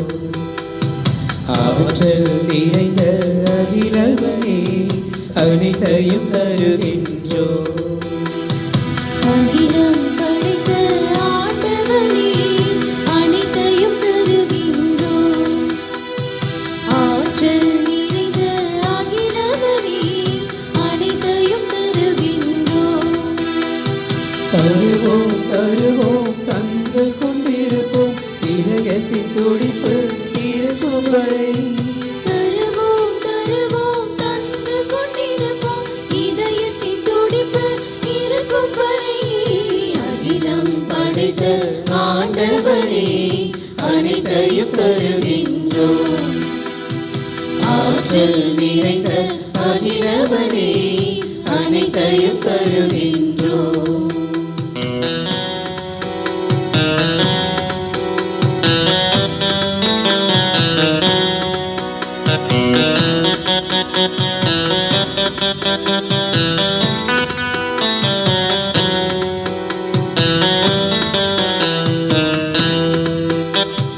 குறிஞ்சி முல்லை மருதம் நெய்து விளைச்சலை தருகின்றோம். பாலை போன்ற எங்கள் மனதின் வறட்சியை தருகின்றோம். குறிஞ்சி முல்லை மருதம் நெய்து விளைச்சலை தருகின்றோம். பாலை போன்ற எங்கள் மனதில் வளர்ச்சியை தருகின்றோம். நிறைவாய் கொடுத்தால் நிறைவாய் கிடைக்கும் என்பதை நம்புகிறோம். நிறைவாய் கொடுத்தால் நிறைவாய் கிடைக்கும்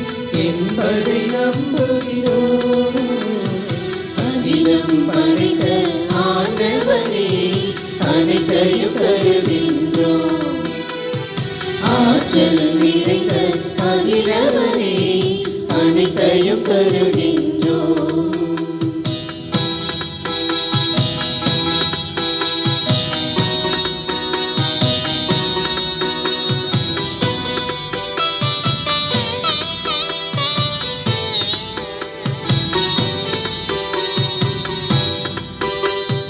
கதிரவன் ஒளி போல் கடலின் வளம் போல் நிறைகளை தருகின்றோம். இருள் போல் எங்கள் இதயத்தில் இருக்கும் குறைகளை தருகின்றோம். கதிரவன் ஒளி போல் கடலின் வளம் போல் நிறைகளை தருகின்றோம். இருள் போல் எங்கள் இதயத்தில் இருக்கும் குறைகளை தருகின்றோம். நல்லது கொடுத்தால் நல்லது கிடைக்கும் என்பதை நம்புகிறோம். நல்லது கொடுத்தால் நல்லது கிடைக்கும் என்பதை நம்புகிறோம். அதிகம் படைத்த ஆண்டவனே அனைத்தையும் தருகின்றோம். ஆற்றல் நிறைந்த அகிலவனே அனைத்தையும் தருகின்றோம்.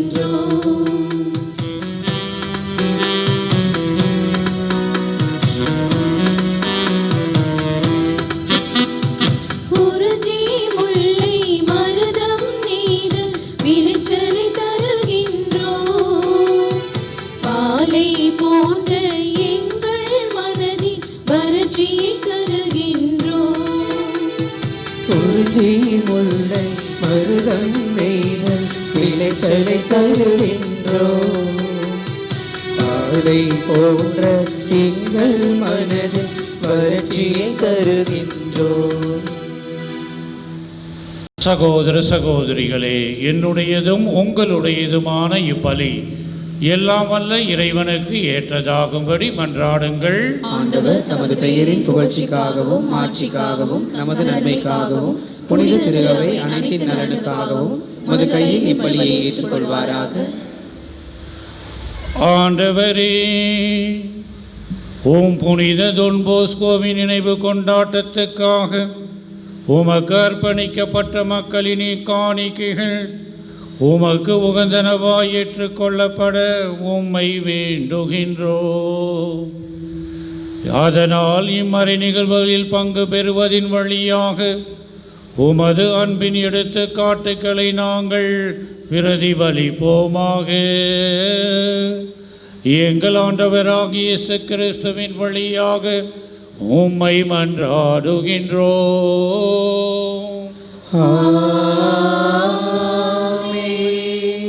ஆண்டவர் உங்களோடு இருப்பாராக.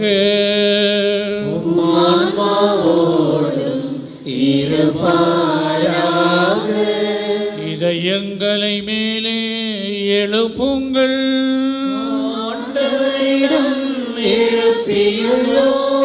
நம் இறைவனாகிய ஆண்டவருக்கு நன்றி கூறுவோம்.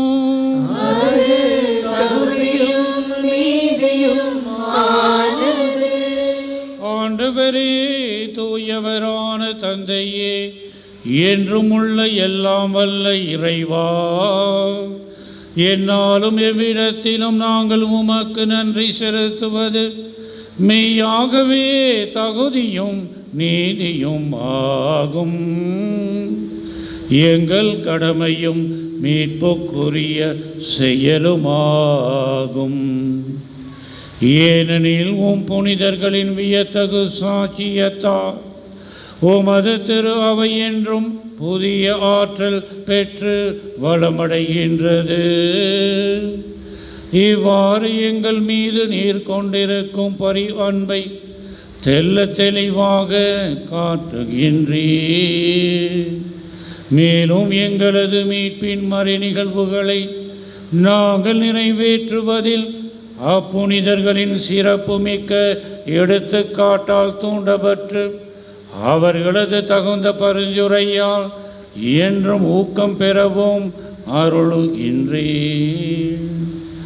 ஆகவே ஆண்டவரே, வானதூதர் புனிதர் அனைவரோடும் நாங்களும் சேர்ந்து உமது பெருமையை பறைசாற்றி அக்களிப்புடன் பாடுவதாவது: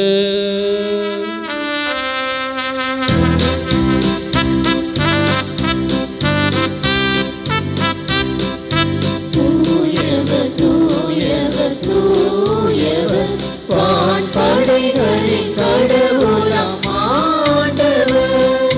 விண்ணகமும் மண்ணகமும் உமது மாட்சியால் நிறைந்துள்ளன. உன்னதங்களிலே ஓசன்னா, உன்னதங்களிலே ஓசன்னா.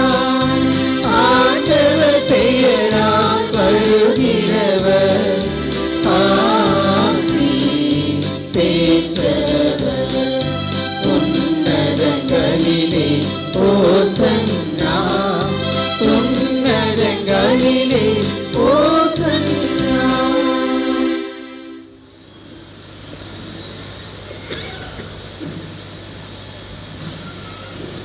ஆண்டவரே, நீர் மெய்யாகவே தூயவர், தூய்மை அனைத்துக்கும் ஊற்று.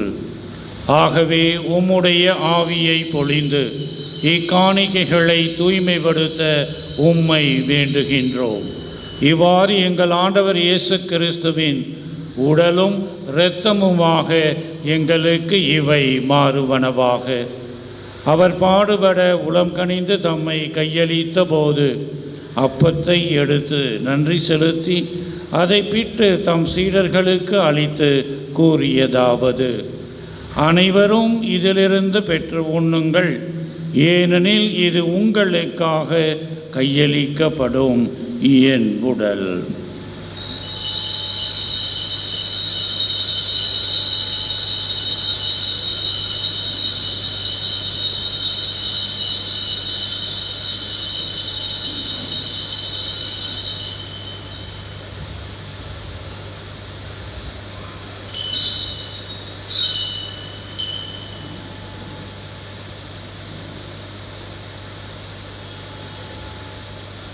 அவ்வண்ணமே இரவு விருந்தை அருந்தியபின் கிண்ணத்தையும் எடுத்து மீண்டும் உமக்கு நன்றி கூறி தம் சீடர்களுக்கு அளித்த அவர் கூறியதாவது: அனைவரும் இதிலிருந்து பெற்று பருகுங்கள், ஏனெனில் இது புதிய நிலையான உடன்படிக்கைக்கு உரிய என் இரத்தத்தின் கிண்ணம்.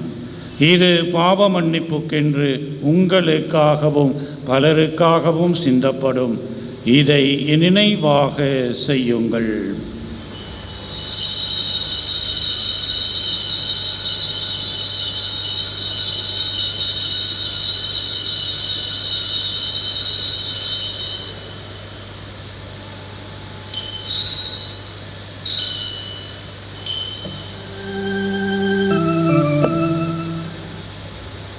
நம்பிக்கையின் மறைபொருள்.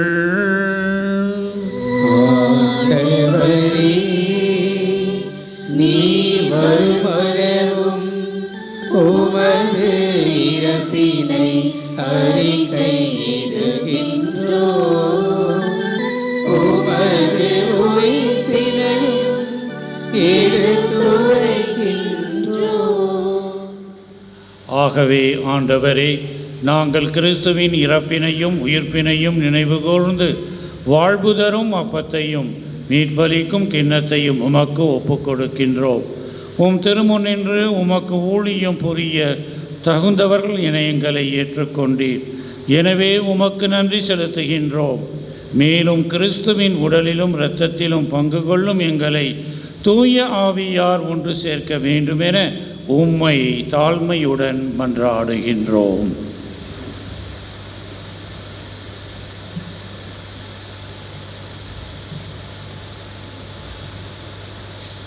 ஆண்டவரே, உலகெங்கும் பரவியிருக்கும் உமது திரு அவை நினைவு கொண்டருளும். எங்கள் திருத்தந்தை பிரான்சிஸ் இன்றைய இந்த திருப்பலி நிறைவேற்றும் எங்களுடைய பேராயர் ஜார்ஜ் அந்தோனிசாமி, எல்லா திருநிலையராகிய அனைவரோடும் உமது திரு அவை அன்பில் நிறைவேற செய்தருளும்.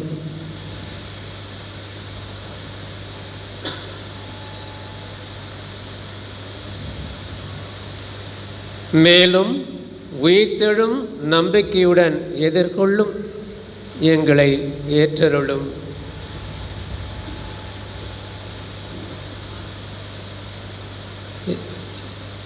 உயிர்த்தெழும் எதிர்நோக்குடன் துயில் கொள்ளும் எங்கள் பெற்றோர் சகோதர சகோதரிகளையும் இறந்தோர் அனைவரையும் இரக்கத்துடன் நினைவு கூர்ந்து உமது திருமுக ஒளியினுள் ஏற்றருளும்.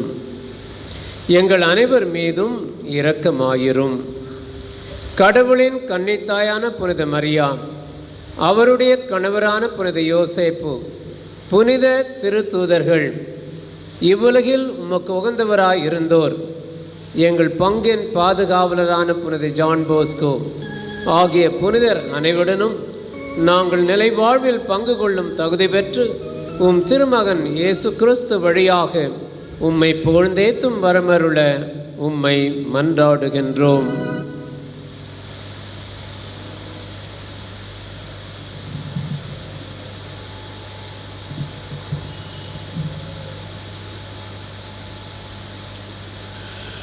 இவர் வழியாக இவரோடு இவரில் எல்லாம் வல்ல இறைவனாகிய தந்தையே, தூயாவியாரின் ஒன்றிப்பில் எல்லா புகழும் மாற்றியும் என்றென்றும் உமக்கு உரியதே.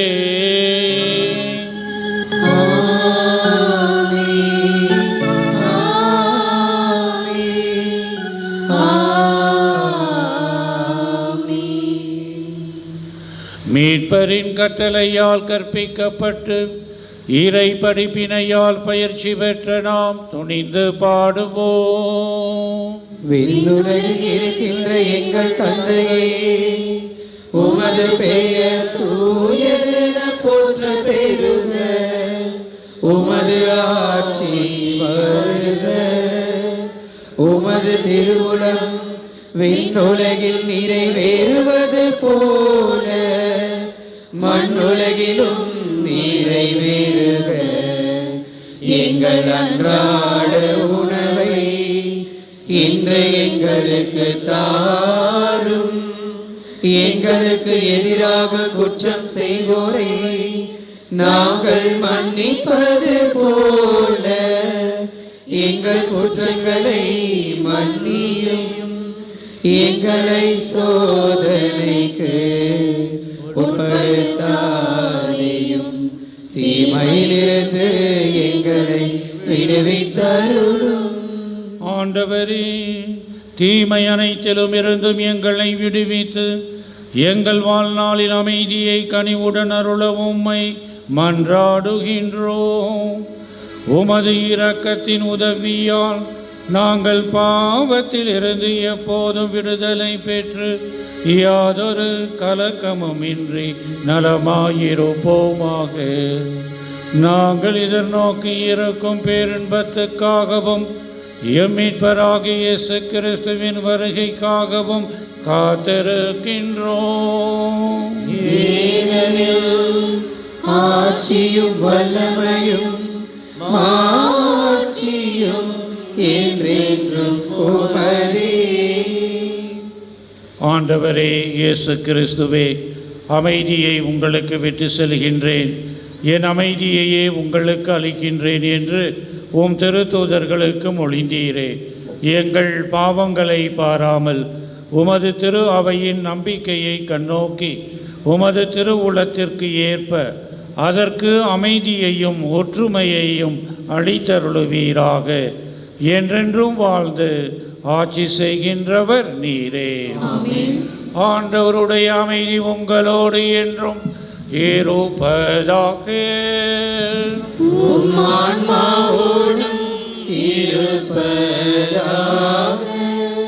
இறைமகன் இயேசு நமக்கு அருளும் அமைதியை ஒருவருக்கொருவர் பகிர்ந்து மகிழ்வோம்.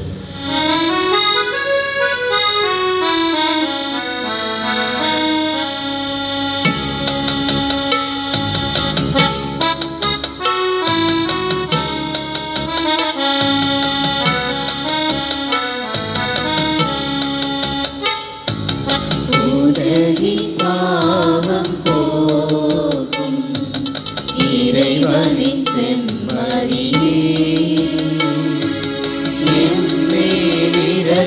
இரக்கவையும்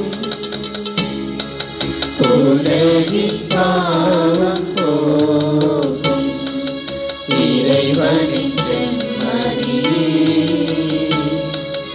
எம்மேல் இரக்கவையும் உலகின் பாவம் போக்கும் இறைவனின் செம்மறியே எமது அமைதியருளும் எமது அமைதியருளும்.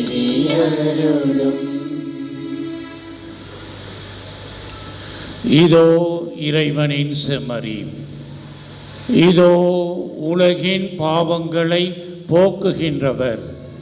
செம்மறியின் விருந்துக்கு அழைக்க பெற்றோர் பேறு பெற்றோர். ஆண்டவரே, நீர் என் இல்லத்தில் எழுந்தருள நான் தகுதியற்றவன். ஆனால் ஒரு வார்த்தை மட்டும் சொல்லியருளும், எனது ஆன்மா நலமடையும். கிறிஸ்துவின் திருவுடல் திருரத்தம் நம்மை காத்து நமக்கு நித்திய வாழ்வினை அளிப்பதாக.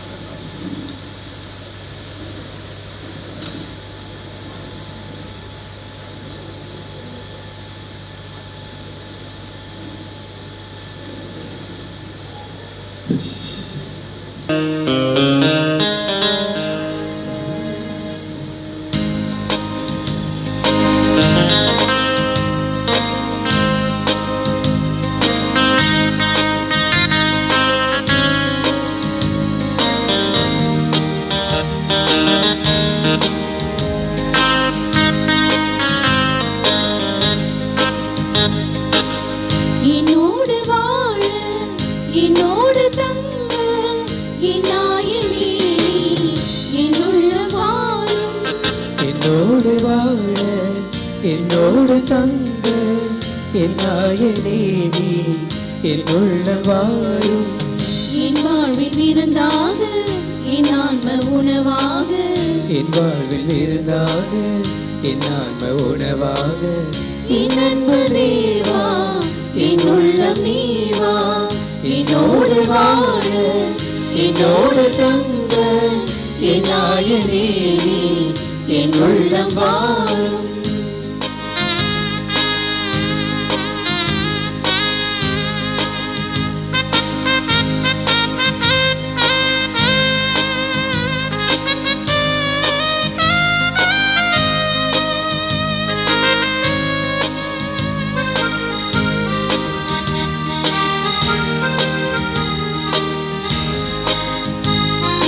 வான்பிரிந்து வந்து எம் வாழ்வான அன்பே உனை பிறந்து தந்து எம் உயிரான உணவே. பிரிந்து வந்து எம் வாழ்வான அன்பே உனை பிறந்து தந்து எம் உயிரான உணவே. வழியாக ஒளியாக வாழ்வான இறைவா பரிவாக கனிவாக வாராயு தரிவா. வழியாக ஒளியாக வாழ்வான இறைவா பரிவாக கனிவாக வாராயு தலைவா. உன் பந்தி அமர உன் அன்பில் வாழ உறவாக இறைவா உறவாக நீவா. என்னோடு வாழ என்னோடு தங்க என் நாயனே நீ என் உள்ளம் வாழும். என்னோடு வாழ என்னோடு தங்க என் நாயனே நீ என் உள்ளம் வாழும்.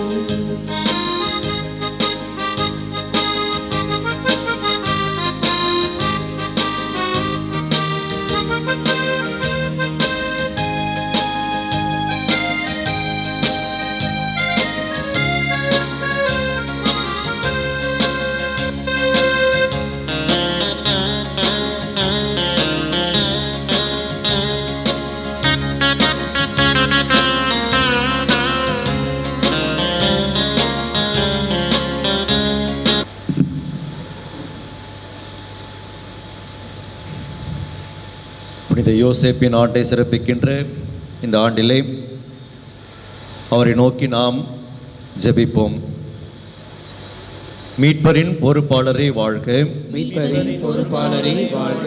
பேறு பெற்ற கன்னிமரியாவின் துணைவரே, பேறு பெற்ற கன்னிமரியாவின் துணைவரே, உம்மிடம் கடவுள் தம் ஒரே மகனை ஒப்படைத்தார். உம்மிடம் கடவுள் தம் ஒரே மகனை ஒப்படைத்தார். உம்மில் மரியா தம் பற்றுறுதியை வைத்தார். உம்மில் மரியா தம் பற்றுறுதியை வைத்தார். உம்முடனேயே கிறிஸ்து மனிதரானார். உம்முடனேயே கிறிஸ்து மனிதரானார். பேறு பெற்ற யோசேப்பே, பேறு பெற்ற யோசேப்பே, உம்மை தந்தையாய் எமக்கும் காட்டும். உம்மை தந்தையாய் எமக்கும் காட்டும். வாழ்வின் பாதையில் எம்மை வழிநடத்தும். வாழ்வின் பாதையில் எம்மை வழிநடத்தும். அருளையும் இரக்கத்தையும் துணிவையும் எமக்கு பெற்றுத்தாரும். எமக்கு பெற்றுத்தாரும். எல்லா வகை தீமையிலிருந்தும் எம்மை பாதுகாத்தருளும். எம்மை பாதுகாத்தருளும். ஆமென். ஆமென். நமது தந்தையும் பாதுகாவலருமாகிய புனித ஜான் போஸ்கோவுக்கு நவநாள் ஜெபம்.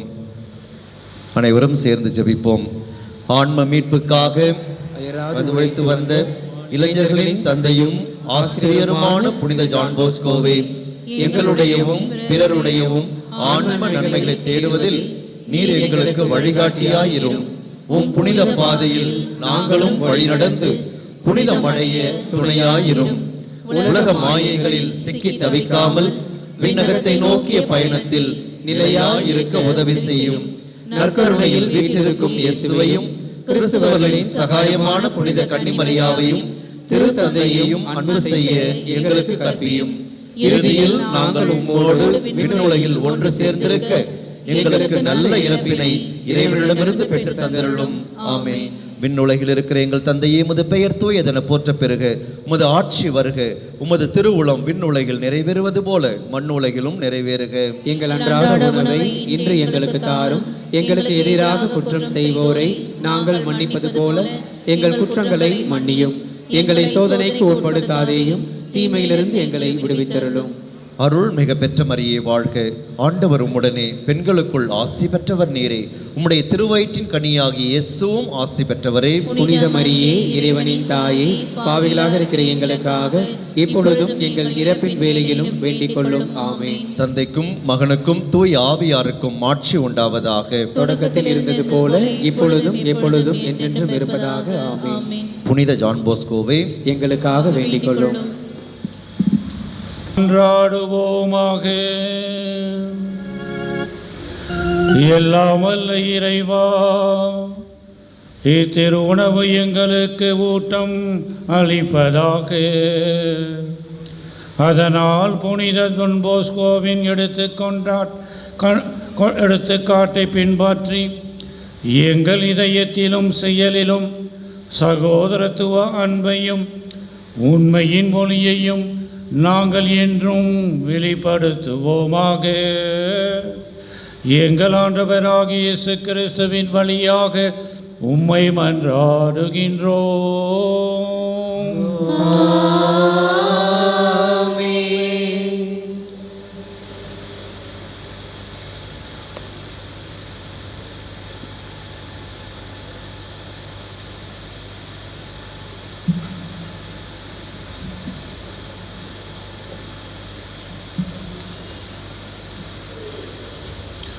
ஆண்டவர் உங்களோடு இருப்பாராக.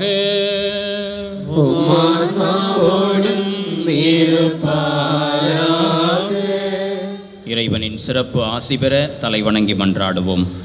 புனிதர்களின் மாட்சியும் அக்களிப்புமான இறைவன் அவர்களுடைய சிறப்பு மிக்க வேண்டுதலால் உங்களுக்கு என்றும் வலுவூட்டி உங்கள் மீது தமது முடிவில்லா ஆசியை பொழிவாராக.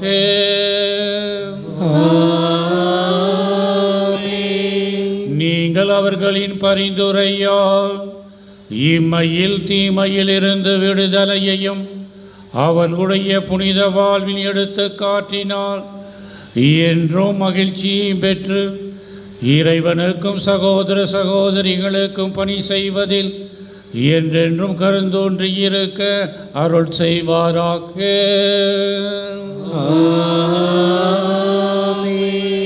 இவ்வாறு தம் மக்கள் விண்ணக புனிதர் கூடத்தில் நினைந்து முடிவில்லா அமைதியை பெறுவதைக் கண்டு அகமகிழும் திரு அவையின் பிள்ளைகளாகிய நீங்கள் அனைவரோடும் ஆண் வீட்டின் மகிழ்ச்சியை அடைவீர்களாக.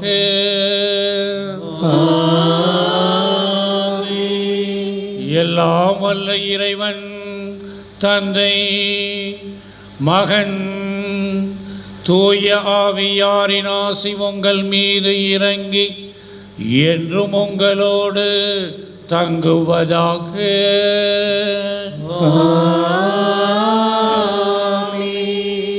இறை தந்தையின் அன்பில் சென்று வாருங்கள், திருப்பலி நிறைவேறிற்று. இறைவனுக்கு நன்றி. அனைவரும் அமர்வோம். இயேசுவில் மிகவும் பிரியமான சகோதர சகோதரிகளே, நமது பங்கின் பாதுகாவலராகிய புனித ஜான் போஸ்கோவின் 55வது ஆண்டு பெருவிழாவை சிறப்பிக்கும் விதமாக இன்று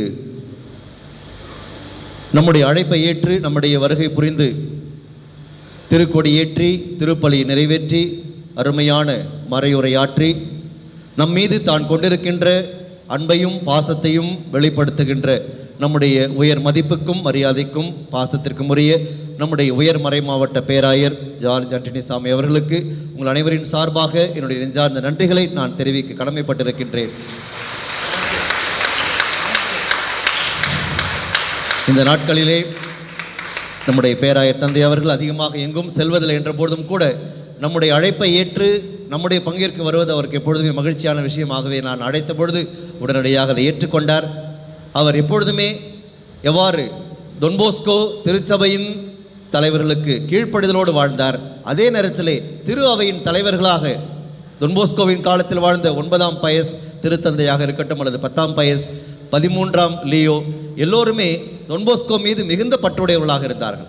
அப்படித்தான் நம்முடைய பேராயர் தந்தை அவர்களும் சலேசியர்கள் மீது மிகுந்த பற்று கொண்டவர், எப்பொழுதும் அவர்களோடு தன்னுடைய அன்பையும் பாசத்தை வெளிப்படுத்துகின்றவர். எனவே அதைத்தான் நான் கடந்த 1.5 ஆண்டுகளாக உணர்ந்து வருகின்றேன்.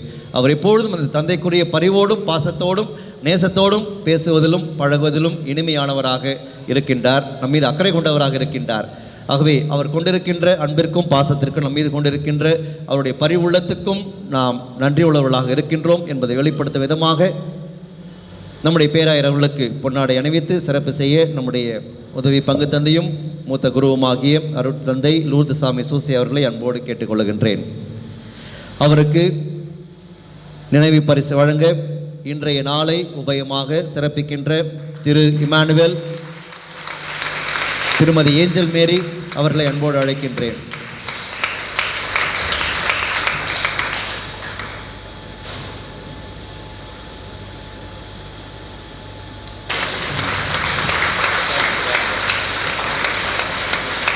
அன்பளிப்பினை வழங்க பர்த்தலோமே அன்பைத்தை சார்ந்து அன்பு தேவதாஸ் குடும்பத்தினரை அழைக்கின்றேன்.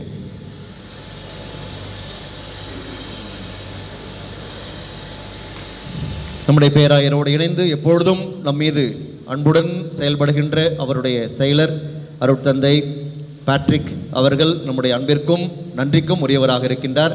எனவே எப்பொழுது தொடர்பு கொள்கின்ற பொழுதும் எப்பொழுது நமக்கு உதவி செய்வதற்கு எப்பொழுதும் காத்து கொண்டிருக்கிறவராக பரிவோடு நம் மீது அன்பு கொண்டிருக்கின்ற நம்முடைய அருட்தந்தை பேட்ரிக் அவர்களை சிறப்பு செய்ய முன்னாடி அணிவிக்க பர்த்தலம் பாத்திமான் அன்பிய தலைவர் திரு ஜோசப் பெர்னாண்டஸ் அவர்களை இருக்கின்றேன். தந்தை அவர்களுக்கு நன்கொடை வழங்க மத்திய அன்பிய தலைவி பிரமீளா சகாயமேரி அவர்களையும்,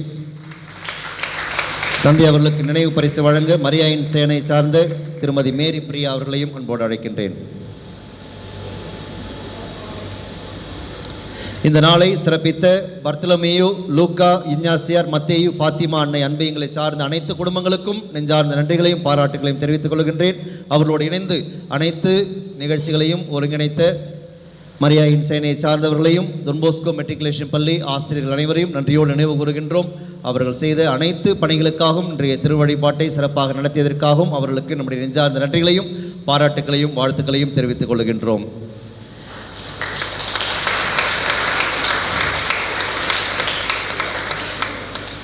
நம்முடைய திருப்பலிக்கு தேவையான திருக்கிண்ணங்களை இன்று 25வது திருமண ஆண்டு விழாவை சிறப்பிக்கின்ற மோரிஸ் ஜெரோமி தம்பதியர் அன்பளிப்பாக கொடுத்தார்கள். அவர்களுக்கு நம்முடைய நெஞ்சார்ந்த நன்றிகளையும் தெரிவித்துக் கொள்கின்றோம்.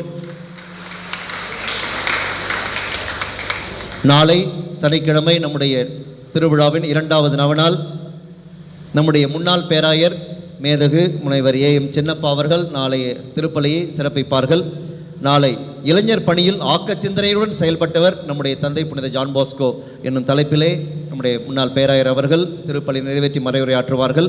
இந்த நாளை செபஸ்தியார், சின்னப்பர், ஆரோக்கிய மாதா, குழந்தை தெரேசா, பிரான்சிஸ் சேவியர் அன்பைங்களை சார்ந்த குடும்பங்களும் நம்முடைய பங்கின் இளைஞர்களும் சிறப்பிப்பார்கள். எனவே அனைவரும் திரளாக திருப்பலியிலே பங்கேற்று இறை ஆசிரை நம்முடைய தந்தை புனித ஜான் பாஸ்கோவின் வழியாக பெற்று மகிழ உங்கள் அனைவரையும் அன்போடு கேட்டுக்கொள்கின்றேன். நம்முடைய பேராயர் அவர்கள் மறையுரையிலே சொன்னார். ஆகவே don bosco திருத்தந்தையின் மீது பற்று கொண்டவராக இருந்தார் மட்டுமல்ல, திருச்சபை தலைவர்களுக்கு கீழ்ப்படிந்து மட்டுமல்ல, திரு அவைக்கு வழிகாட்டியாக திகழ்ந்தார் என்ற ஒரு கருத்தை நம்முடைய திருத்தந்தை பிரான்சிஸ் அவருடைய கருத்தை எடுத்து நமக்கு இயம்பினார். உண்மையாகவே நமக்கு அது மகிழ்ச்சியும் பெருமையும் கொடுக்கின்றது. திரு அவைக்கு வழிகாட்டிய தந்தையாக நம்முடைய தந்தை புனித ஜான் பாஸ்கோ இருந்தார். ஆகவே அன்பார்ந்த பேராயர் அவர்களே, எம்முடைய பங்கு மக்கள் பங்கு தந்தையை மிரட்டுவதும் இல்லை, அவருக்கு எந்த விதமான தொந்தரவு கொடுப்பதும் இல்லை. எங்கள் மக்கள் எல்லாம் ரொம்ப அன்பான மக்கள் என்பதை இந்த நேரத்தில் நான் மகிழ்ச்சியோடு உங்களுக்கு தெரிவித்துக் கொள்கின்றேன். உண்மையாகவே இந்த பங்கு மிக மிக அருமையான பங்கு. don boscoவுடைய உள்ளத்துக்கேற்ப அன்போடும் பாசத்தோடும் இருக்கின்ற குடும்பங்களை கொண்ட ஒரு உன்னதமான பங்காக திகழ்ந்து கொண்டிருக்கின்றது என்பதை என்னுடைய இந்த 18 மாத அனுபவத்திலே நான் உணர்ந்திருக்கின்றேன். அதற்காக நான் உங்கள் அனைவருக்கும் நன்றி செலுத்துகின்றேன். அதை பேராயர் முன்பாக சொல்லிக்கொள்வதிலே நான் பெருமை அடைகின்றேன், மகிழ்ச்சி அடைகின்றேன். தொடர்ந்து நாம் இதே ஒற்றுமையோடு நல் உணர்வோடு புனித ஜான் பாஸ்கோவின் அன்பு பிள்ளைகளாக நாம் அனைவரும் திகழ உங்கள் அனைவரையும் அன்போடு இந்த விழாவிற்காக ஒவ்வொரு நாளும் நவநாளிலே சிறப்பான விதத்திலே பங்கேற்று சிறப்பிக்க உங்கள் அனைவரையும் அன்போடு கேட்டுக்கொள்கின்றேன். இறைவன் உங்கள் அனைவரையும் புனித ஜான் பாஸ்கோ வழியாக நிறைவாக ஆசீர்வதிப்பாராக. இறுதிப் பாடல்.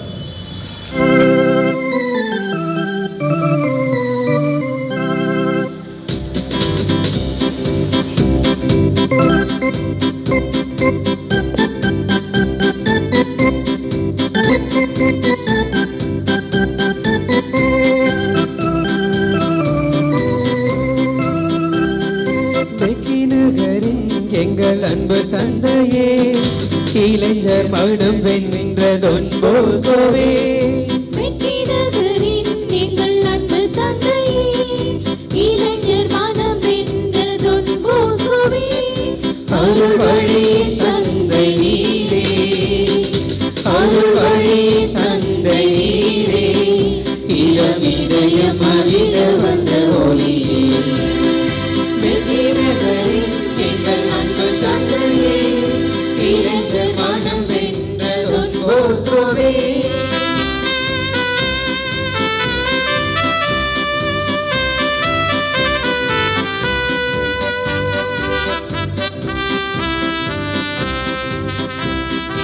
எளியோரின் வாழ்வினிலே இன்ப ஒளியாக நீயாகினாய், இளைஞரெல்லாம் கண்ணுறங்க என்றும் வெளியிடும் தாயாகினாய். எளியோரின் வாழ்வினிலே இன்ப ஒளியாக நீயாகினாய், இளைஞரெல்லாம் கண்ணுறங்க என்றும் வெளியிடும் தாயாகினாய். இறையருள்வாய் காலாய் எழுந்த என் போஸ்கோ, இறையருள்வாய் காலாய் எழுந்த என் போஸ்கோ, இறையோரிலகற்றும் ஒளி விளக்கே, வெற்றி நகரின் எங்கள் அன்பு தந்தையே, இளைஞர் மனம் வென்ற don boscoவே.